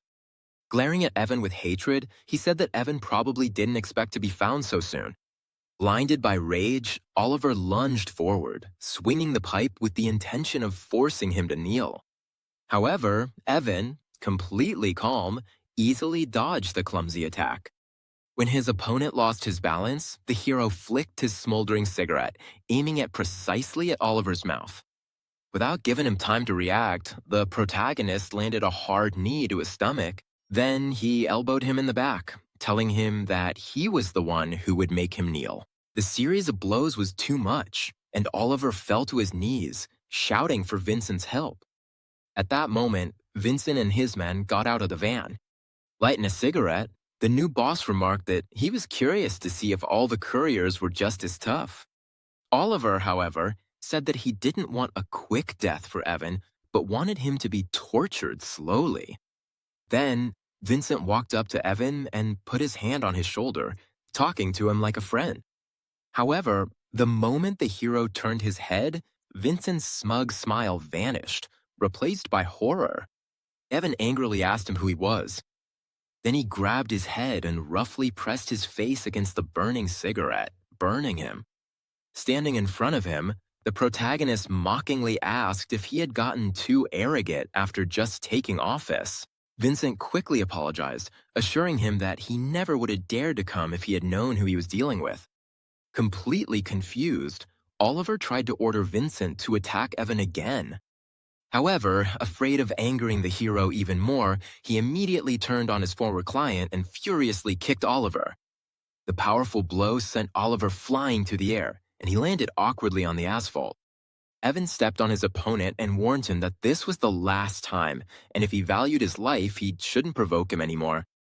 After this, the main character outed that Sarah was his wife and demanded that he stay away from her. The hero said that this time it was just a broken arm, but next time the consequences would be much worse. After taking care of the problem, Evan pulled out his phone and looked at it with disgust, realizing he was running late again. When the hero left, Oliver stood up and yelled at Vincent, demanding to know why he couldn't take care of the messenger. However, Vincent insisted that the man he called just a messenger was someone he would never allow to be insulted. Meanwhile, Evan kept making deliveries and soon arrived at an old residential building. As he walked down the dark, dirty hallway with a bag of food in his hands, the young man realized just how neglected the place was. After finding the right apartment, he knocked on the door. A disheveled man with messy blue hair and a menacing look opened the door. While the man looked for the money, Evan's expression grew cautious, sensing that something was wrong. His suspicions were confirmed when he glanced inside the apartment and saw a frightened girl with torn clothes. Before she could make a sound, another man struck her on the head, knocking her to the ground and leaving her speechless. Seeing this, the hero's demeanor changed instantly, and the man with blue hair tried to pay quickly and get rid of him. After paying, he slammed the door, and once inside the apartment, the criminals panicked when they realized the delivery guy had seen everything. Now alone in the hallway, Evan ran his hand over his head in frustration, regretting his bad luck at finding himself in a similar situation once again. However, his thoughts were interrupted when the door suddenly burst open and the blue-haired man lunged at him with a knife. Despite being caught off guard, the hero instantly kicked, forcing the attacker back and snatching the weapon from his hands. Standing in the doorway, Evan watched with irritation, realizing that even a routine delivery required him to get his hands dirty. At that moment, the second kidnapper realized that standing before him wasn't just a simple messenger, but a trained fighter. Enraged, he grabbed a machete and lunged at him with the intent to kill. However, the protagonist easily stopped the attack by grabbing his opponent's wrist and mocking how pathetic his skills were. Next, he landed a hard elbow to his face, sending him to the ground. The scoundrel immediately started calling for help. After neutralizing both of them, Evan slammed the door shut and turned to face his victim. When he entered the room, he froze for a moment, surprised. He saw a girl tied up, lying on a bed, screaming for help. The young man approached her, started untying her, and asked if she could walk. After getting a yes, the hero gently draped his jacket over her shoulders. He then said he had already called the police and offered to contact her family so they could come pick her up, which the girl agreed to. After that, he added that he was going out to tie up the criminals and keep them from escaping, leaving her the phone. Evan stood over the two kidnappers he had tied back to back and told them they deserved what happened to them for going up against him. At that moment, the rescued girl came up to him, thanked him for saving her, and introduced herself as Emily. While the girl was holding the phone after calling her family, she suddenly looked at the screen in surprise. An incoming call interrupted her. Then she handed the phone to Evan, who answered in a professional manner, but on the other end of the line, an angry female voice could be heard. The woman scolded him, wondering if he had become so insolent as to get married without telling his family. The hero's face turned pale, and he realized it was his older sister who had called him and ordered him to meet her and bring his fiancée. After the abrupt end of the call, Evan said in an irritated tone that, as always, she had hung up without warning. At that moment, the door burst open and an old man rushed in, accompanied by two police officers, shouting Emily's name. The girl, overwhelmed with joy, called out to her father and ran to him, while the hero stayed by the subdued criminals. Her father hugged her tightly, asking with concern if she was hurt. The girl quickly assured him that she was fine and pointed to Evan, explaining that he was the one who had saved her. Meanwhile, the police arrested the tied-up criminals and the senior officer ordered them to be taken away, adding that it was Evan who had subdued them. Then, the girl's father approached him, thanked him for saving his daughter, and asked if he had really confronted the attackers himself. The man was impressed and remarked to himself that it was unexpected to find such a strong warrior working as a courier. He then introduced himself as Tyler and handed him his business card, telling him he was very grateful and offering his help. Evan accepted the card and, seeing the name, White Tiger Martial Arts School, kindly promised to visit if he could. Tyler tried to persuade him by offering him a job at his martial arts school, but Evan politely declined. As he watched him leave, the man realized the extraordinary talent that young man possessed. Out on the street, the protagonist headed toward his motorcycle while the police loaded the kidnappers into the car. After deciding that everything was over, he figured it was time to find Sarah, so he started up his motorcycle and took off. The story then shifts to the Zhu Group skyscraper. A man dressed in a blue suit walked into Sarah's office and told her that he had heard about her problems and had come back from abroad right away to help her. Peter tried to calm her down, but the girl turned down his offer, saying the company already had a solution and his help wasn't needed. However, he kept insisting, claiming that he had turned down many women because she was the only one who had a place in his heart. Sarah demanded that the man stay away from her, but Peter grabbed her hand and started begging her to become his wife. In response, Sarah slapped him hard across the face and demanded that he have some self-respect, telling him she was already married and pregnant. A stunned Peter held his cheek, refusing to believe what he was hearing, and accused her of lying. At that very moment, the office door opened and Evan walked in carrying 2 containers of food. Then, Peter scolded Evan for not knocking on the door, saying that he was in the middle of a business conversation with President Zhu. Then, Sarah took his hand and formally introduced Evan as her husband. As she said this, a warm feeling spread inside her, and she smiled, leaning lightly against him.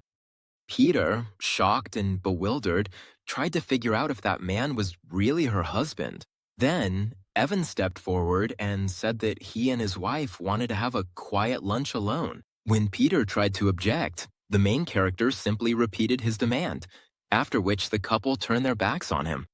When he left, Sarah told Evan to inform the front desk that no more strangers should be allowed in, or else the employees would be fired. After the unwanted guests left, the hero set the food on the table and noted with a smile that his opponent had turned out to be pretty weak.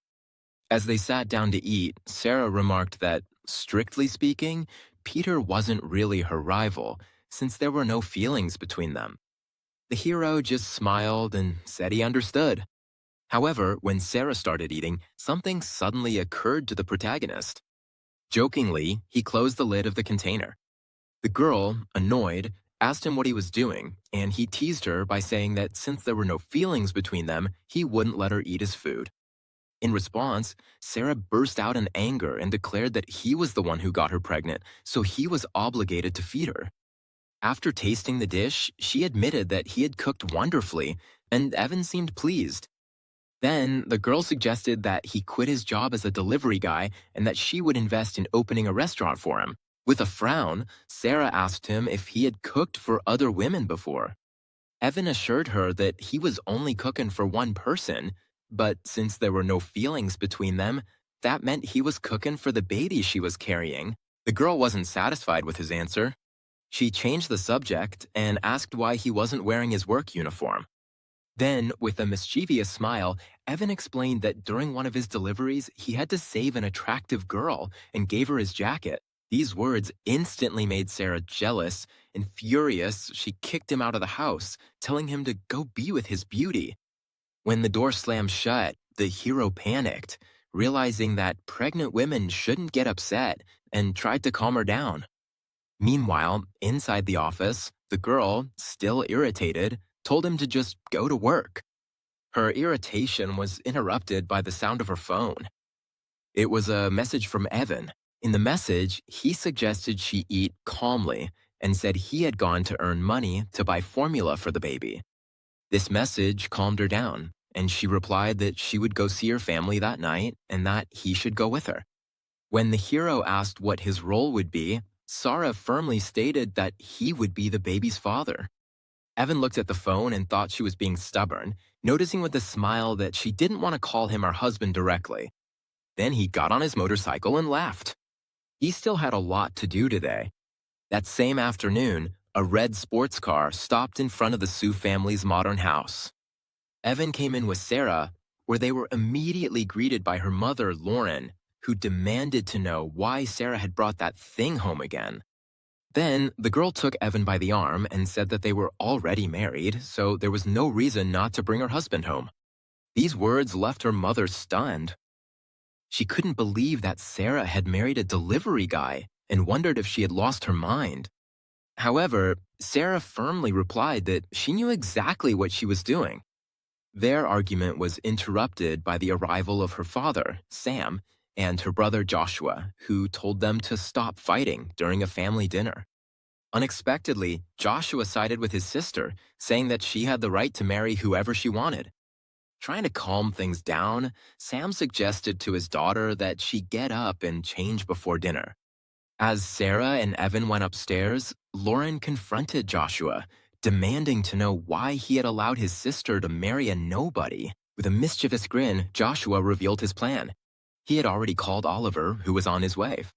After a while, a guest arrived at their house. Joshua and his parents welcomed him at the table. This guest turned out to be Oliver. He seemed upset and asked why he had been called so urgently, but Joshua just suggested he wait. At that moment, Sarah and Evan came downstairs, and when Sarah saw Oliver at the family table, she stopped, not understanding what he was doing there. Her mother scolded her angrily for being so slow and told her she should have realized they had a guest. Sarah tried to find out why he was at the family dinner, but Lauren ignored her and told her to sit next to Oliver. When Sarah and Evan approached the table, they noticed there was only one empty chair left. Lauren then said, in a rude tone, that not just any riffraff could sit at the Sioux family dining table. Evan asked why Oliver got the job and he didn't, and Lauren gave him a disdainful smile and told him to take a look at himself. Then Sarah's father, Sam, grew impatient and ordered everyone to start eating, adding that anyone without a seat could just squat on the floor. Then Sarah turned to Evan and offered him the last chair, saying she would stand. This infuriated Sam, who slammed his palm on the table and demanded to know if she was planning to rebel against him. However, the protagonist didn't argue. He simply stood behind the visibly frightened Oliver and stared at him with a piercing gaze. Suddenly, to everyone's surprise, a sweaty Oliver abruptly stood up and, nervously, offered his chair to Evan, respectfully calling him brother. Lauren tried to object, insisting that he shouldn't give up his seat because Evan wasn't worthy of their table. However, Oliver ignored her and stated that if brother Evan was unworthy, then he himself was even less so. Evan stood not. He turned to Sarah, the mother of his child, and told her she needed to sit down, reminding her that she was pregnant and shouldn't be standing. The rest of the family could only watch in confusion, not understanding why Oliver was acting so submissive. Realizing that his plan had failed, Joshua stepped in, placing his hand on Oliver's shoulder and telling him he had a surprise. Then Evan ignored them and calmly suggested to Sarah that she focus on her meal, and then they raised their glasses for a toast. At the same time, an irritated Oliver demanded an explanation from Joshua, and Joshua quietly told him that he had mixed the drug into Sarah's wine. This surprise horrified Oliver, who, enraged, grabbed Joshua's hand when he realized it was a trap that would lead Evan to kill him. Then, panicking, he loudly warned Sarah not to drink the wine because it had been tampered with. This news shocked the girl, and Oliver, panicking, immediately pointed at Joshua, revealing that he was the one who had planned to poison her. Betrayed by her own brother, Sarah was furious. She stood up and threw the entire glass of wine in his face, calling him shameless. Soaked and humiliated, Joshua was terrified. The attempt to harm his wife awakened a terrible fury in Evan, and his eyes turned red. Then he landed a crushing blow to the villain's face. Standing next to his unconscious body, the hero said he would kill Joshua if he ever dared to touch his wife again. Disgusted with her family, Sarah declared that the house was disgusting before turning around and leaving with Evan. As they left, Sarah's parents rushed to their nephew, anxiously trying to find out if he was okay. Later, as they were leaving, Sarah turned to Evan and demanded an explanation, finally asking the question that had been bothering her for a long time. She asked why Oliver was so afraid of him, but the hero downplayed the girl's question, giving a vague answer. He explained that some people were stubborn and only started behaving properly after getting a good slap. Sarah rolled her eyes and called him a show-off again, reminding him that with his background, it would be extremely difficult for him to fit in with her family. However, Evan remained unfazed and claimed that his family's rules were nothing compared to his own. Their conversation was interrupted when his phone vibrated. The hero's confident expression vanished, replaced by panic. He looked at a message from a contact named Claire, which said she had already arrived and he had 10 minutes to get there. Shortly after, they returned home, and noticing his state, Sarah asked who could have scared him so much. The hero warned her that his older sister had arrived and asked Sarah not to say anything unnecessary, since there were a lot of rules in his family. The girl was skeptical about it, but Evan just replied that she would find out everything for herself soon, and once again asked her to be careful. When they entered the apartment, they saw a woman who was already waiting for them. She was sitting on the couch, smoking a cigarette. Evan immediately put on a happy smile and greeted his older sister, telling her how much he had missed her. However, Claire, his older sister, a strict woman, remained completely indifferent. She ignored his greeting and, in a cold and authoritative voice, ordered him to kneel. To Sarah's complete surprise, Evan dropped to his knees without hesitation. Then, Claire turned her cold gaze to the girl and motioned for her to come closer as well. However, before Sarah could react, the hero stepped in, explaining that Sarah was pregnant and couldn't kneel. When she heard this, the woman froze for a moment. She calmly put out her cigarette and looked at Sarah's hand. After checking her pulse, she was convinced that Sarah really was pregnant. Suddenly, her calm vanished. She stood up abruptly and delivered a powerful kick to Evan, who was kneeling, sending him flying. Furious, she scolded him, saying that the years he spent abroad had taught him a lot of bad habits. Claire loomed over him, looking down at him, and declared that he had to be punished first, before he was allowed to speak. Seeing this, Sarah hurried forward and stepped between them, spreading her arms to protect Evan. The girl insisted that even though she didn't know her family's rules, it was wrong to hit him without understanding what he was supposedly guilty of. Claire explained that, first of all, he had shown disrespect by getting married without informing his elders. Second, he got a woman pregnant before marriage. And third, he acted recklessly by choosing an unsuitable partner for himself. The last point infuriated Sarah, who demanded to know what kind of woman could be considered worthy of her brother. Then, Claire started listing the higher status women the family had chosen for him, all of whom he had rejected. Realizing the situation was escalating, Evan stepped in and began asking his sister to stop provoking Sarah, reminding her that she was pregnant. However, the girl didn't want to listen anymore. Suddenly, she demanded that the act stop. With a cynical smile, Sarah said she could see right through his childish game. She claimed that Evan had orchestrated the whole charade, making up a powerful family just to feel better about himself. The girl said his behavior was too immature and that she didn't want her child to grow up in an environment like that. After this, she told him she would get in touch after the baby was born and left the house, leaving Evan with his sister. When the hero tried to follow Sarah, his sister firmly ordered him not to go after her. She then said she had come to Jingning following the instructions of the old man. She took out a small object and explained that it was a token. Claire said that many years ago, the chief of Shafang Valley lost his son in the city of Jiangning, and he had the same pearl. Evan was a dragon and the lost girl was a phoenix, and a marriage contract had been arranged between them even before they were born. Evan reminded her that he had already been married, but Claire ignored him and said she wouldn't dare disobey the old man's direct order. Meanwhile, Sarah was at Sophie's house, disappointed with Evan for making such a stupid scene. Then her friend asked if he could be faking it. Sarah thought it was impossible and wondered why someone as important as the holy maiden of the Miao clan would be interested in the messenger. However, Sophie sensed that if everything Evan's sister said was true, then his personality was far from simple. Sarah was surprised that her friends suddenly started defending Evan and asked her why she did it. Sophie immediately started denying it, but the girl didn't believe her, and grabbing her by the hand, she started jokingly demanding that she confess what she was hiding. Then Sarah got serious again and asked Sophie to tell her how the meeting with the mysterious man had gone. Sophie said that her grandfather had been acting reserved lately, but she promised to find a way to get the man's contact information for Sarah.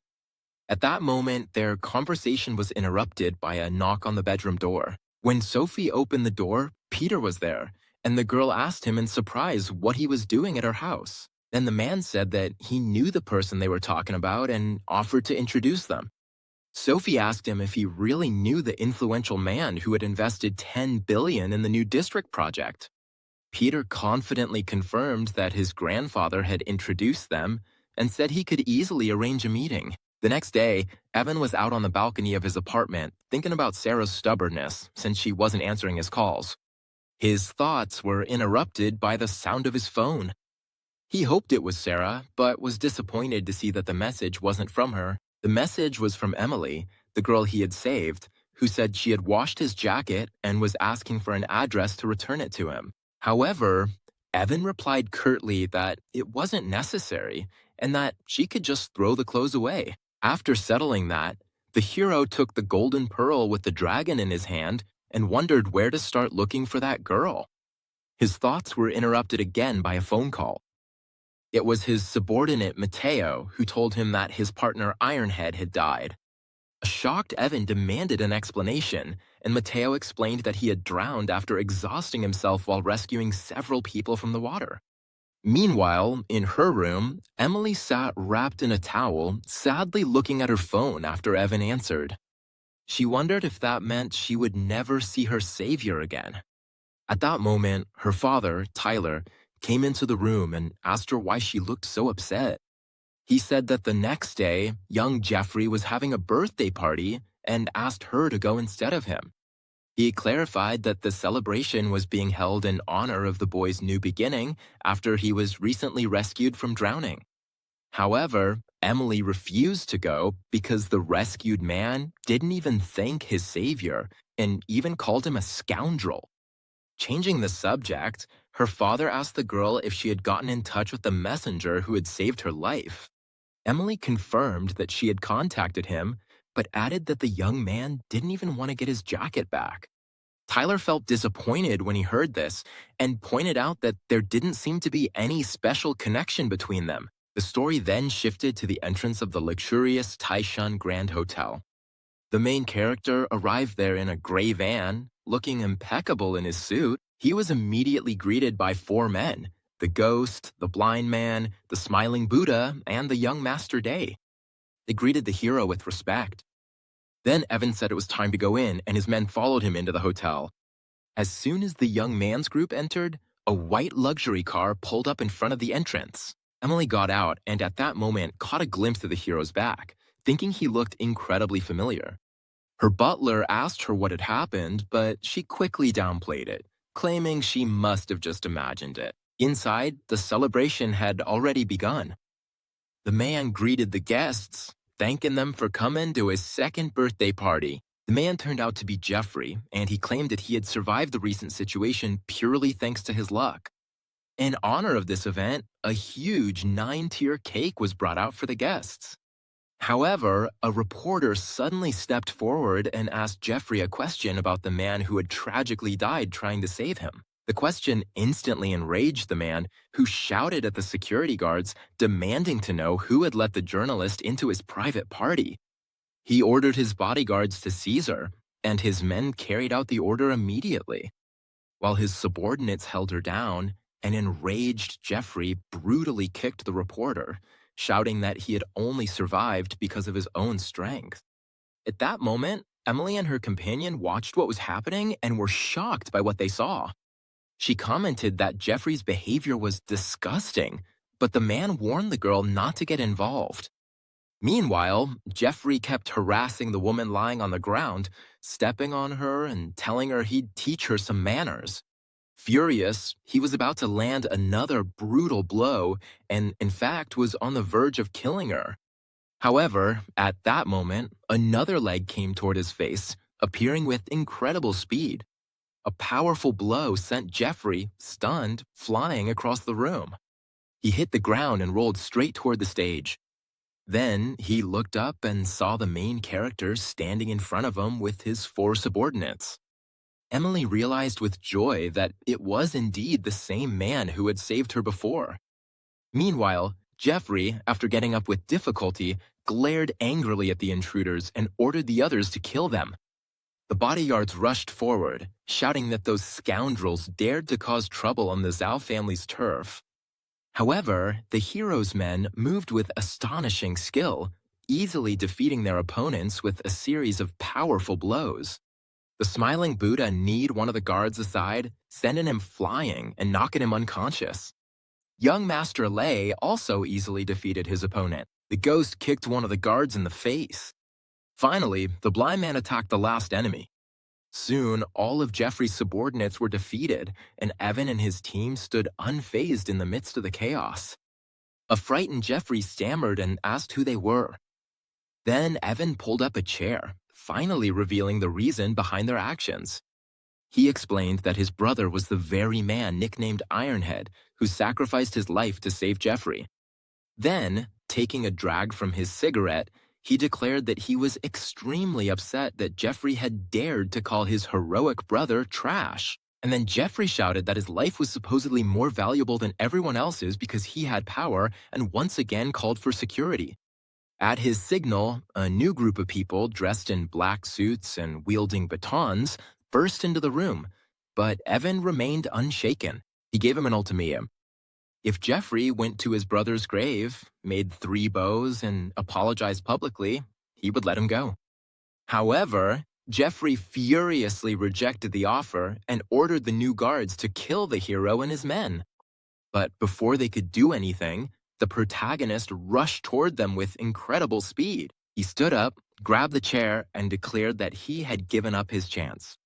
Then, with great force, he slammed the object right into Jeffrey's face. The crushing blow sent the man flying into a huge cake. Covered in cream and spit and blood, he fell to his knees, cursing in pain. Then Evan, standing in front of him, told him he had lost his chance. After that, he landed another blow, leaving his opponent completely unconscious. Looking at the unconscious man, the hero realized he was a pathetic person who dared to act so arrogantly. At that moment, 2 men entered the room. One of them turned out to be Jose. Jeffrey recognized him as his father and desperately begged him to save him. An enraged Jose pointed at the protagonist and ordered his companion, Old Song, to kill them all, and he agreed without hesitation. Suddenly, Emily's companion recognized the new opponent and warned the girl that Old Song was a high-level master. Meanwhile, Old Song lunged forward, calling his opponent an arrogant youngster, and delivered a powerful blow. However, before the attack could reach its target, it was intercepted. A hand firmly grabbed his fist, stopping the movement. Old Song was surprised at how easily he was stopped. It turned out the man was the smiling Buddha, and Evan allowed his man to play around with the opponent for a while. Then, the smiling Buddha landed a crushing blow, grabbing Old Son by the head. In the next instant, he slammed his face hard against the hallway floor. A shocked Joseph could only watch in horror as his strongest bodyguard was taken down in a matter of seconds. Meanwhile, the battered Old Song recognized the technique that had struck him and declared that it was the diamond palm of the Jiyu clan from Gansheng. Joseph immediately smiled and suggested that, since they were all from Gansheng, they should resolve the conflict peacefully. However, the protagonist remained unfazed and reminded him that he had already stated his terms, but his son had rejected them. Joseph said he had found out that Ironhead was a car mechanic and offered 1 million yuan to settle the matter. This infuriated Evan, who kicked the chair he was sitting on and declared that his brother's life was priceless. He walked up to Joseph and asked how much money the Zhao family had if they could act with such arrogance. In response, Joseph laughed and claimed that his family had more than enough money, and that buying a mechanic's life was nothing to them. Then Evan asked him if he really thought he could bankrupt the entire Zhao family right then and there. Lei, after contacting the necessary people, gave the order to immediately halt all of the Zhao family's businesses in the city. However, Joseph still didn't realize who he was dealing with and kept laughing, thinking they were just putting on a show in front of him. But suddenly, his assistant came running into the room and announced that all their partners had cut off cooperation and that the factories had received orders to stop production. He also reported that the Lei clan from southern China, a family whose wealth could rival that of entire states, was behind all of this. Upon hearing this, Lei stepped forward, adjusted his glasses, winked, and confirmed that he was the representative of that clan. Realizing whom he had offended, Jose began nervously apologizing for not having recognized him. In a desperate attempt to save himself, the man forced his son to kneel, but the hero wasn't interested in excuses. Then, confidently, he climbed onto Jeffrey's back and, terrified, screamed for his father to save him. Then, Jose declared that his younger brother held a high position in the military and that mutual destruction wouldn't benefit anyone. However, Evan stayed calm and turned to his subordinate, the blind man, telling him to make the call. Immediately, he dialed the number and ordered an investigation into the Zhao family in the city. Right after, Evan challenged the Zhu family to try and find them if they dared, before turning around and leaving. As they took him away, Jeffrey desperately begged his father to contact his uncle, and his father promised he would. A few moments later, Joseph's phone rang, and when he saw it was his brother calling, the man smiled smugly. He answered, but was immediately interrupted. His brother, furious, asked him if he had a death wish. Then he reported that Jeffrey had insulted a high-ranking figure in the military, which led to his own suspension and investigation. Meanwhile, the story shifts to the cemetery. The main character and his men were standing in front of a tombstone with the name Ironhead on it. Then, Evan ordered Jeffrey to kneel before the grave. He then climbed onto the stone platform and placed his foot on the man's head. Jeffrey tried to resist, but the hero ignored his words and pressed down hard, forcing him to apologize to his brother. The impact made Jeffrey's face smash into the ground. After this, all the men lined up with incense and cigarettes in their hands and prayed in silence. While the hero and his group were saying goodbye to their fallen brother, Sarah went to the cemetery to visit her late grandmother. She knelt before the tombstone and talked about her life, admitting that she had gotten married and was pregnant. At the same time, she remembered her grandmother's words that men can't be trusted. However, the girl then mentioned that she had met a nobleman who helped her get the project. Sarah placed a jar of fruit and some cookies on the altar and added that she had brought her grandmother's favorite sweets. Suddenly, it started pouring rain, so Sarah apologized to her grandmother, saying she had to leave because of the bad weather, but promised to come back. Then, the girl headed toward the road, where a black car was already waiting for her. Peter called out to her, urging her to get in quickly. In the car, Sarah was sitting next to her friend Sophie, who started complaining about the rain and ordered Peter to drive faster. Suddenly, the car braked sharply when they saw that a huge caravan of vehicles was blocking the road. An enraged Peter indignantly asked who dared to block his way, and Sophie noticed the luxury cars. Meanwhile, an entire line of black luxury cars stopped outside. The bodyguards, dressed in suits, rushed out with umbrellas and headed toward Evan, who was walking in the rain. On the way, the hero ordered Lei to take care of something, since Ironhead had left behind a daughter. Meanwhile, Peter looked out the window and wondered what kind of crime boss could have come to the cemetery with such a display. Sarah recognized Evan, but she couldn't understand why her husband, who was a courier, was surrounded by so much influence and respect. At that moment, Lei respectfully opened the car door for the hero under the pouring rain. Sophie once again drew Sarah's attention to what was happening, clearly pointing out that this was the man who had opened the door for Evan. Peter was visibly surprised to notice that the man looked like Lei, the heir to a powerful clan from southern China. Once inside his car, The protagonist ordered that they head to Ironhead's house first. Meanwhile, in another car, Sophie wondered why such an influential person would open the door for a simple messenger. She suggested to Sarah that she call him, but Sarah refused, convinced that it couldn't possibly be true. Finally, Sarah decided that the heavy rain had distorted her perception and agreed to go back. Then, Pedro assured them that everything was taken care of, that the important person was already waiting to receive them. He promised that the day after tomorrow, he would introduce Sarah to that influential man. The story then shifted to a modest part of the city where an old man was sleeping on a bench when the protagonist's car stopped nearby. Evan and his 4 subordinates stepped outside, confirming that they had arrived at the correct address. The protagonist approached the sleeping man, woke him up, and politely asked if Ironhead lived there. At first, the old man didn't understand who they were talking about. Then, the hero clarified that he was looking for a man named Chuck. Realizing who they were talking about, the old man pointed to apartment 326 on the 3rd floor.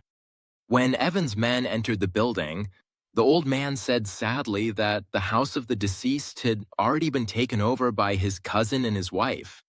Meanwhile, the hero's group walked down the hallway and saw a small child sitting alone on the floor. Lei realized that someone had dared to take over Ironhead's property. Meanwhile, Evan asked if this was Chuck's house.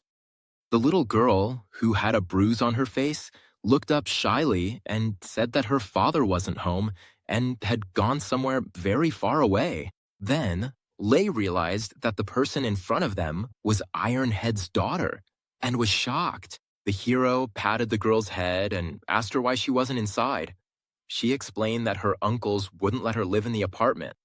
Then she pointed to a cardboard box in the hallway and said that her aunt had told her to consider that box her new home.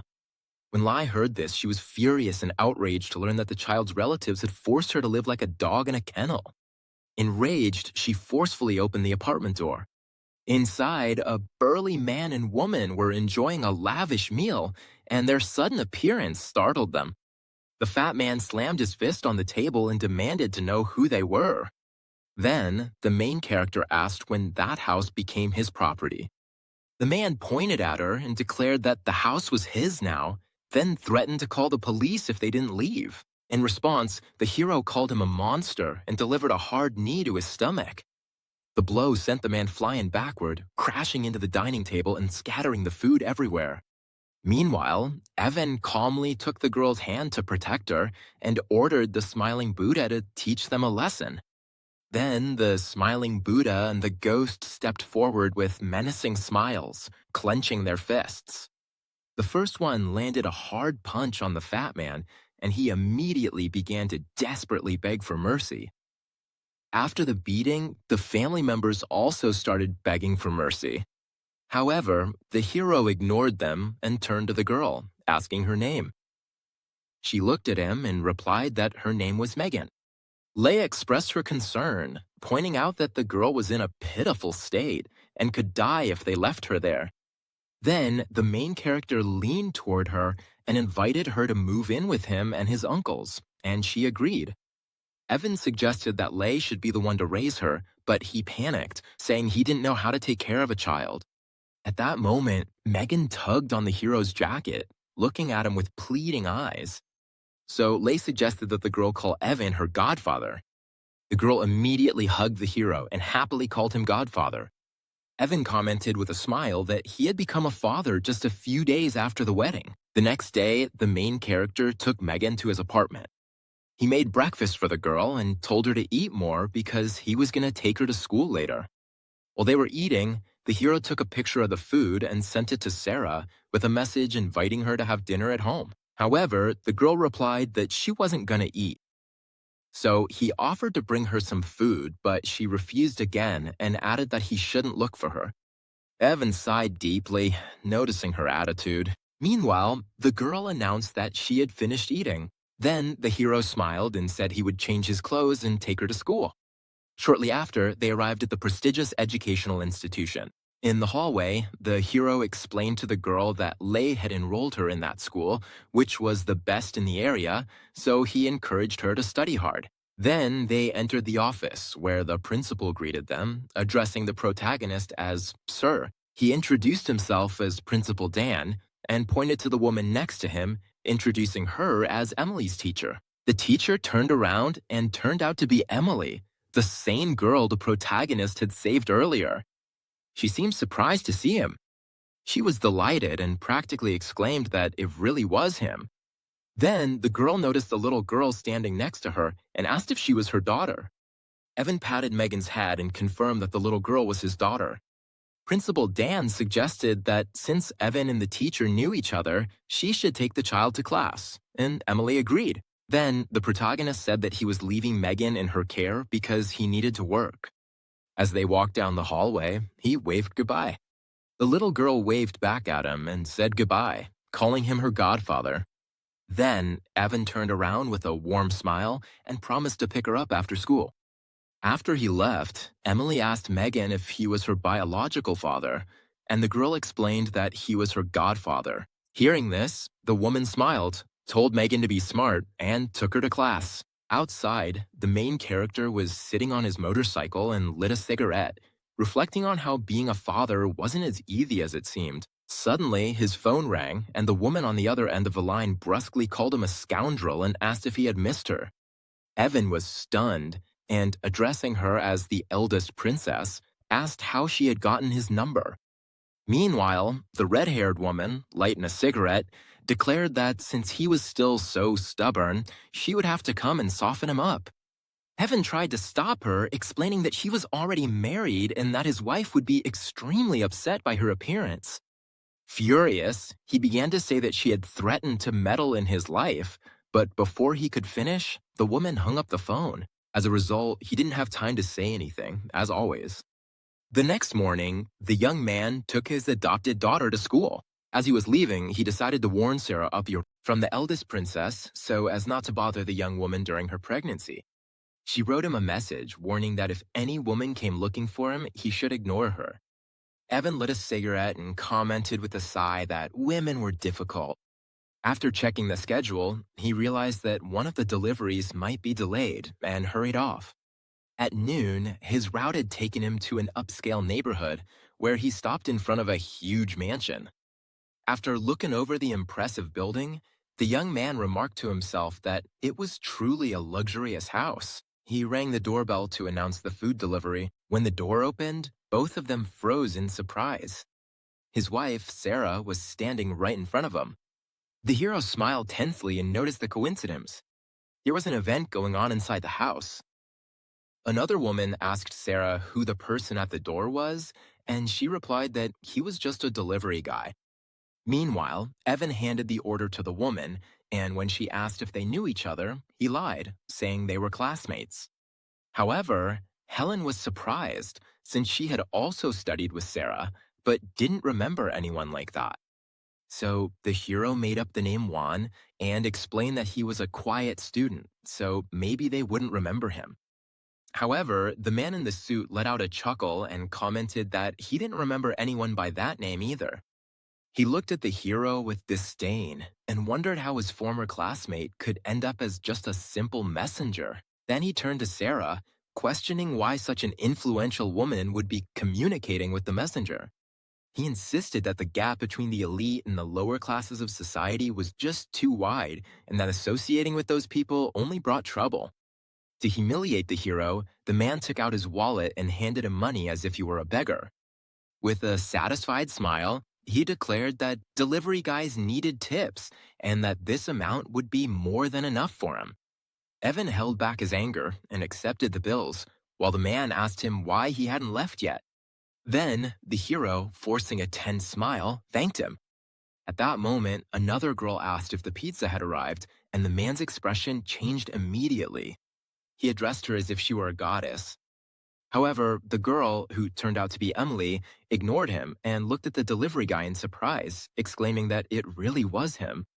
The main character greeted the professor awkwardly.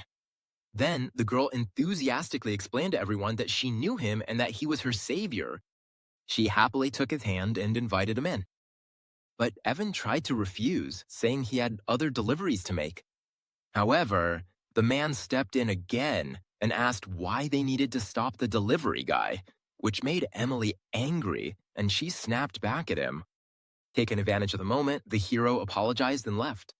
Then, the girl hurried after him, asking him to give her a ride since she had arrived without a car.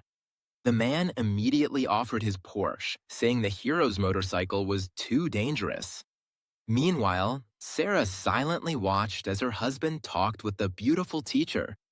The protagonist looked at her, but the girl looked away and said he could have given her a ride without asking for permission. Emily sat behind the hero on the motorcycle and said she had to get back to work. Shortly after, they headed to the school by car. After they left, the arrogant man smiled and invited Sarah inside for a meal, but the girl flatly refused. She said she had urgent matters to attend to at the company and left immediately. Meanwhile, on the road, the protagonist was speeding through the city and Emily was holding on tightly to him. He asked if he had been driving too fast. The girl, blushing slightly and pressing herself against his back, replied that the speed was normal and that she actually liked it. However, the moment was interrupted when a red sports car cut them off, forcing the hero to brake sharply. It was Sarah who rolled down the window and firmly demanded that Emily get into her car. Knowing he shouldn't provoke his pregnant wife, Evan agreed immediately, lying and claiming that he had suddenly become very busy. Before getting into the car, Emily asked him if he was free this weekend so she could invite him to dinner. Evan got nervous and replied that he had to work. He said they could work it out later and then hurried off. The protagonist quickly rode away on his motorcycle, while Emily waved goodbye to him and then stayed with the other girl. As he left, Evan thought that dealing with women was extremely difficult. Later that same day, the hero walked with Megan through the courtyard of the apartment complex, holding her hand. He asked her if she was hungry and added that he would make dinner as soon as they got home. However, when they opened the door, the young man froze, and there on the floor was a pair of women's high-heeled shoes. Suddenly, the bathroom door opened and a woman came out, wrapped only in a white towel. It was the eldest princess, Madison. Evan panicked. He covered Megan's eyes and shouted, demanding that Madison get dressed immediately. Then, the hero reminded her that there was a little girl in the house, and Madison finally noticed her and asked who she was. Evan replied that she was his daughter and also reminded her that he had already told her about his marriage, but she didn't believe him. After that, the woman patted Megan on the head and jokingly invited her to call her mom. This completely enraged the hero, who indignantly asked what nonsense she was talking about. However, Madison stayed calm. She leaned toward the girl and basically explained that since that man was her father and she was his wife, that meant she was her mother. Realizing that arguing in front of the girl was pointless, Evan handed Megan her backpack and told her to go to her room and do her homework. When the girl left, the tension between them grew. While the hero was scolding the girl, she suddenly grabbed him and, outraged, called him shameless for marrying behind her back. Evan jerked back, demanding that she be more careful. Madison then tried to kick him in the head, asking if he had missed her. Blushing with anger and embarrassment, the young man demanded again that she get dressed. She sat back down, crossed her legs, and said that he had dared to marry another woman and that she would deal with him later. The hero covered his face with his hands. Then he handed her his jacket, begging her to stop and reminding her that he was married.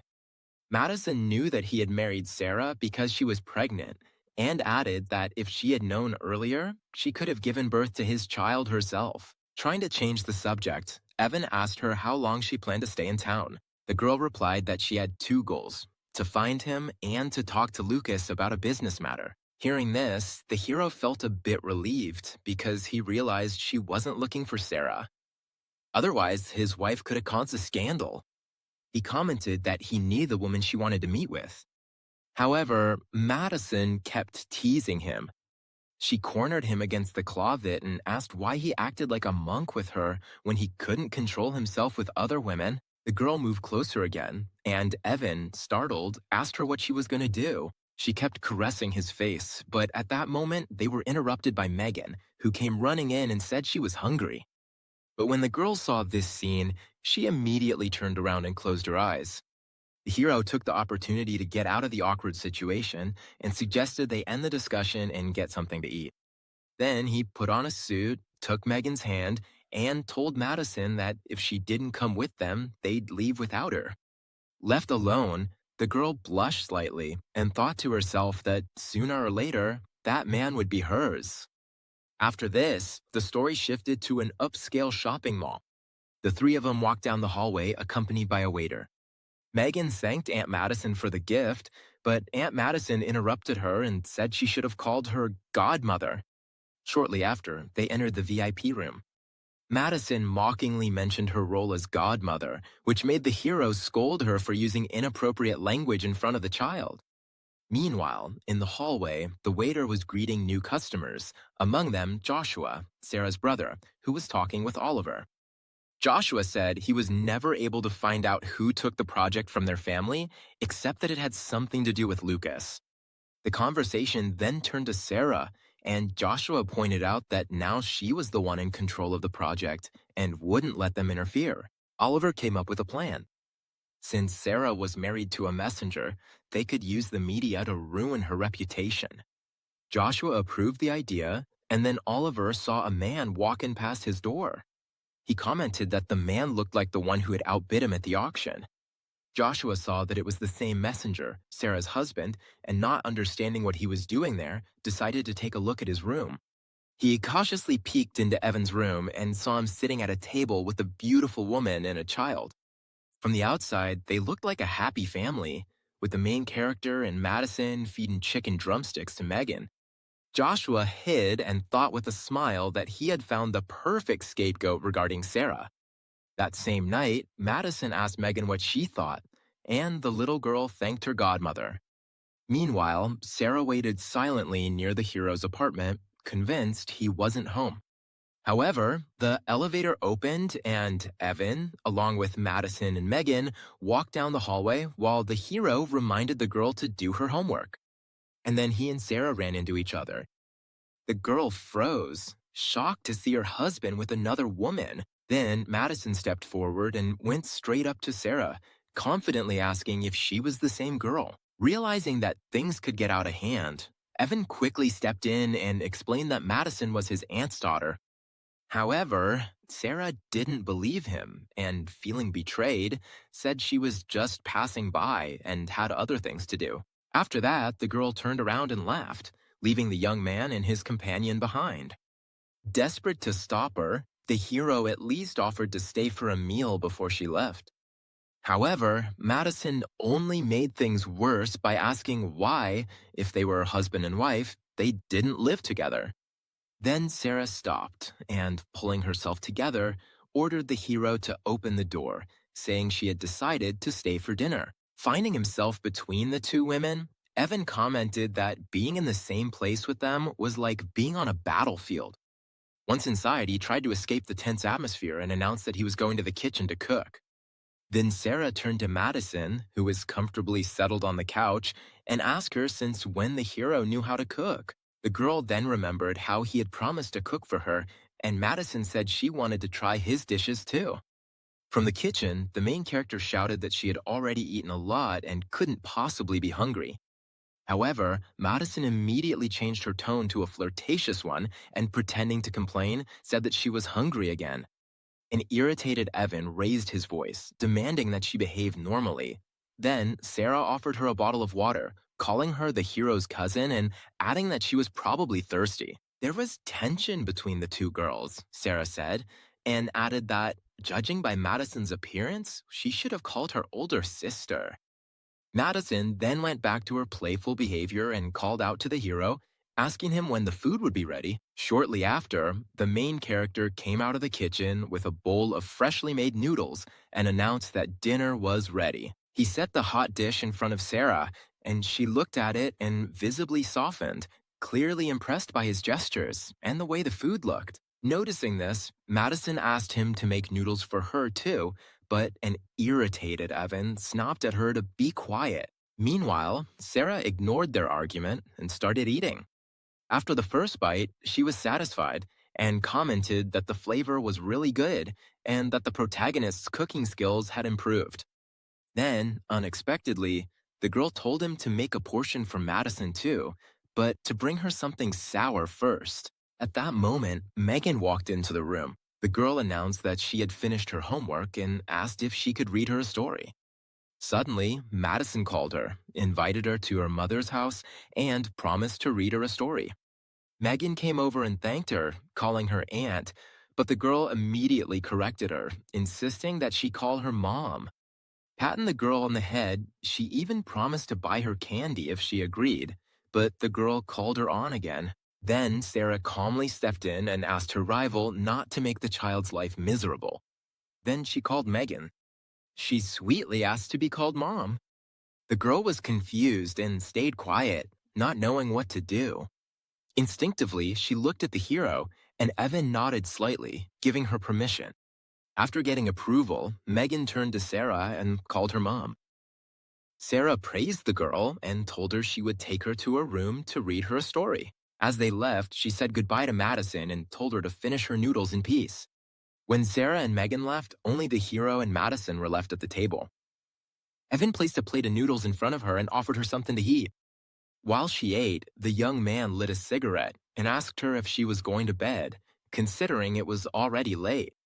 Then, suddenly, Madison asked why she and Sarah didn't sleep together if they were supposedly married. An irritated Evan told her she was talking too much and suggested she finish up and go to bed. At that moment, Sarah came out of the room and told the hero to go to bed. He obeyed without hesitation. Madison watched this in disbelief and commented that she had never seen him so obedient. Soon, the next morning arrived. Out on the balcony, the main character was doing an intense workout, doing one-arm push-ups. Sarah came out and watched him, and as he finished getting closer, Evan noticed she was awake and told her that breakfast was ready. However, the girl refused, explaining that she urgently needed to go to the office to prepare the project. The young man offered to drive her, but she declined, saying he should focus on taking Megan to school. He insisted and asked if he could pick her up that night, but she refused again, without even looking at him, and left. Seeing her leave, the hero smiled and thought that his wife had quite a strong character. Shortly after, Sarah received bad news. Someone paid off corrupt media outlets to slander her, and the authorities put her project on hold. Surprised, the girl asked how the project could have been stopped, and the person she was talking to advised her to check the news link. The headline claimed that a member of the Sue family was supposedly having a relationship with a delivery man. Furious, Sarah started to wonder who could be behind such a malicious attack. Meanwhile, Madison had already seen the news on her phone and told the hero that his wife was in danger. At first, Evan told her not to talk nonsense, but Madison added that if he didn't believe it, he could see for himself. The main character snatched the phone, and the moment he saw the article and the photos, his expression changed drastically. Without hesitating for a second, he immediately called Vincent and told him he needed help.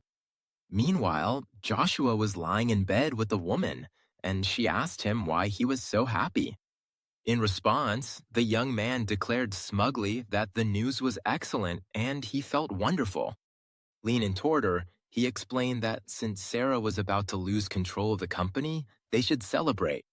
However, at that moment, the door burst open and Joshua was startled. Vincent entered the room accompanied by two subordinates. Joshua's arrogance vanished instantly, replaced by fear when he recognized the new leader of the Black Dragon Society. Vincent ordered him to get dressed, telling him that someone wanted to see him, and Joshua tried to figure out who could have called for him so urgently. However, Vincent lost his patience and brusquely ordered him to stop asking stupid questions and get dressed immediately. Outside, a hero with a cold expression was already waiting for him. Vincent reported that the man had been delivered. Joshua looked at the man who had kidnapped him and was shocked to recognize him as his son-in-law. After regaining his composure, he replaced his fear with anger and started shouting, insulting the hero and demanding that he explain what he was doing there instead of working. He also wondered what he was doing in his room, but the protagonist didn't answer with words. He reacted immediately, grabbed the vase, and smashed it hard into Joshua's face.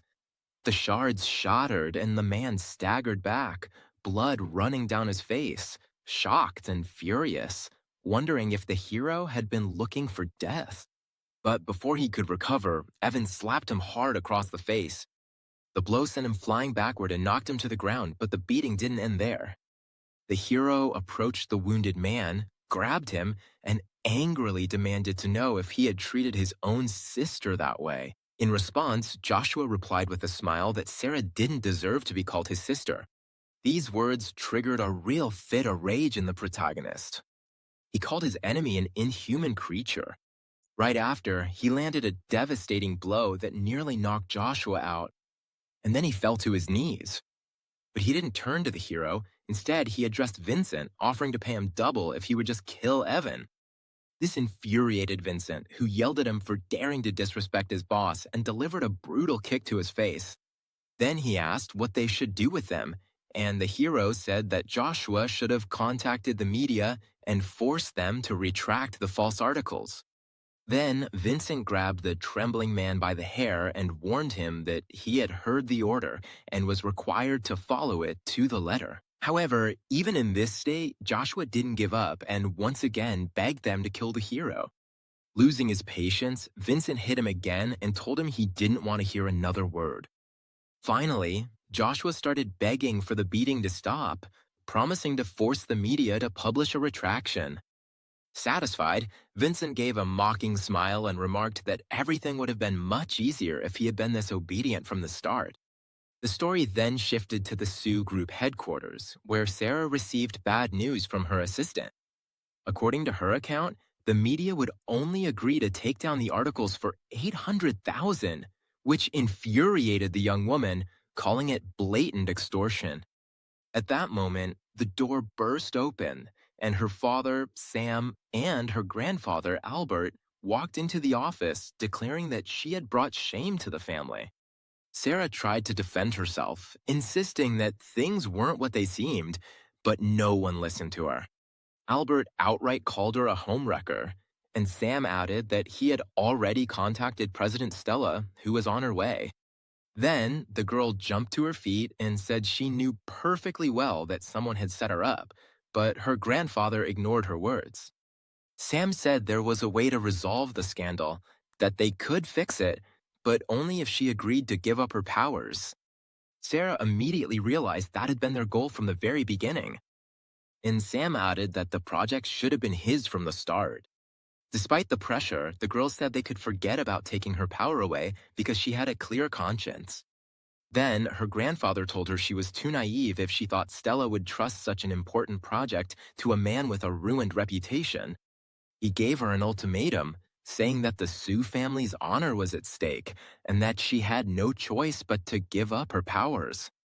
At that moment, Stella, the hero's assistant, walked into the office. When they saw her, Sarah and her father immediately changed their tone and started acting respectfully, greeting the president. Taking advantage of the moment, Sam began apologizing profusely, and Sarah promised she would find a way to resolve the situation quickly. However, her grandfather responded mockingly, saying that she would have to pay millions to silence the media. Then, Stella handed her the tablet and informed her that all the negative articles published in the media had already been dealt with. The girl took the device, completely confused, wondering how the problem could have disappeared so quickly. Her father and grandfather were also surprised when they checked their phones and saw that, sure enough, the posts had been deleted. However, the grandfather refused to give in and turned to Stella, arguing that despite everything, Sarah had already proven to be a problem. But Stella abruptly interrupted him and said that her boss had come to the Sioux family solely to cooperate with Sarah. Zara, still trying to process how quickly everything had happened, called out to her and asked her to wait.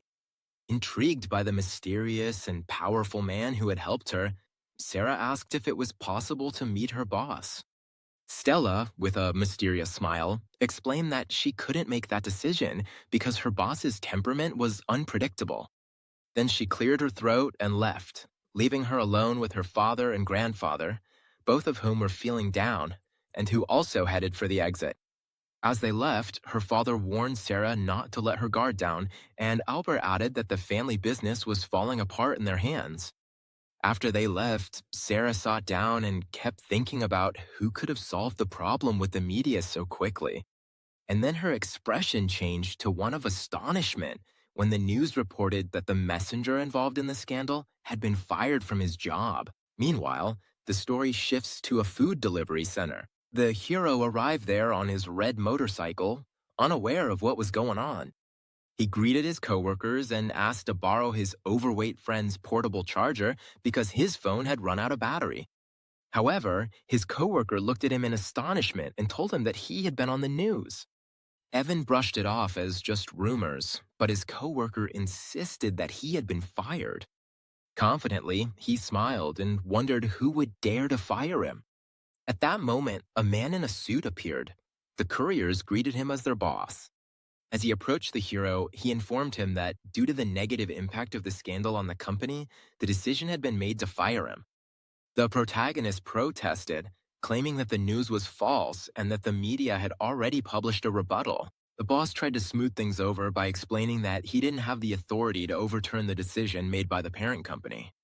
As a gesture of goodwill, he offered to help him find a new job, mentioning that his brother was a manager at a security company. The man then advised him that while it was common for men to be attracted to women, they should only rely on themselves. When the hero left, his coworkers said they would miss him, but they couldn't resist the urge to joke around and advise him to be more humble at his new job. The protagonist just smiled, thanked them, and offered them cigarettes. At that moment, a woman's voice was heard asking if there was anyone named Evan there, which surprised everyone present. Suddenly, Emily appeared behind the messengers, clearly happy to have found Evan. The hero was surprised to see the professor there. She explained that she couldn't reach him because his phone was off, so she asked a friend to find out where he worked. The young man asked her if she needed anything, while his coworkers watched what was happening with great interest. Emily said that her father wanted to see him, and since the place wasn't suitable for a conversation, she suggested they go somewhere else. Since the hero was about to leave anyway, he agreed.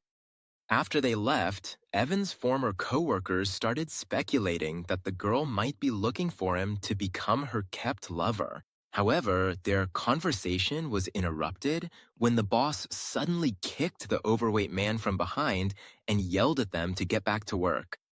Soon, their attention shifted to a black car that had just pulled up. The couriers were surprised, wondering why so many luxury cars had been showing up at their modest company lately. Madison got out of the car and asked where she could find Evan. The two men were literally captivated by her beauty and, embarrassed, asked her what her relationship with him was. The girl said she was his wife and that she had come to take him home. This statement left the couriers stunned as they couldn't believe Evan had another wife who was so beautiful. After regaining his composure, the chubby man said that the hero had just left with another girl and pointed out the direction. Madison crossed her arms and said irritably that scoundrel sure knew how to make a quick getaway. Meanwhile, the hero was driving through the city with Emily sitting behind him, giving him directions and asking him to turn left soon. Soon, they arrived at the White Tiger Martial Arts School, and Evan noticed that the hall was quite large. When they entered the courtyard, the girl said her father was upstairs. Once inside, they were greeted by a muscular man named Henry, who was surprised to see Emily. She explained that she had brought Evan to her father, and the man looked at the hero and assumed he was a new student. However, Emily quickly clarified that the young man wasn't a student, but a new instructor her father had just hired. When he heard this, Henry sneered and, looking at the hero, started making fun of his skinny build. Emily immediately scolded the man, telling him to watch his behavior and said they were going upstairs to see her father. However, Henry tried to block their way, attempting to charm the girl by offering her 2 tickets to the concert. However, Emily turned down the invitation, saying she already had plans for the weekend with Evan. The girl then led the young man to the stairs, leaving Henry behind with a dark and furious look on his face. As they went up the stairs, they were holding hands. Alone, Henry clenched his fist in anger and vowed to destroy any man who tried to take the girl from him. Once on the second floor, Emily announced her arrival to her father, who was sitting at the tea table with another man at that moment. Tyler immediately stood up and greeted him, jokingly scolding his daughter for not telling him about such an important guest. Then the man turned to the hero, shook his hand, and invited him to sit down. The moment they shook hands, Tyler felt a powerful energy coming from Evan, which confirmed the level of his abilities. Impressed, he commented on his considerable strength, and the protagonist humbly accepted the compliment. After this, the host introduced the hero to his companion, Leo, explaining that it was this young man who had saved his daughter's life. To get straight to the point, Tyler offered Evan a job as an instructor at his school and added that he would give him 5% of the company's shares in a year. Emily tried to intervene, but Evan explained that he needed the money.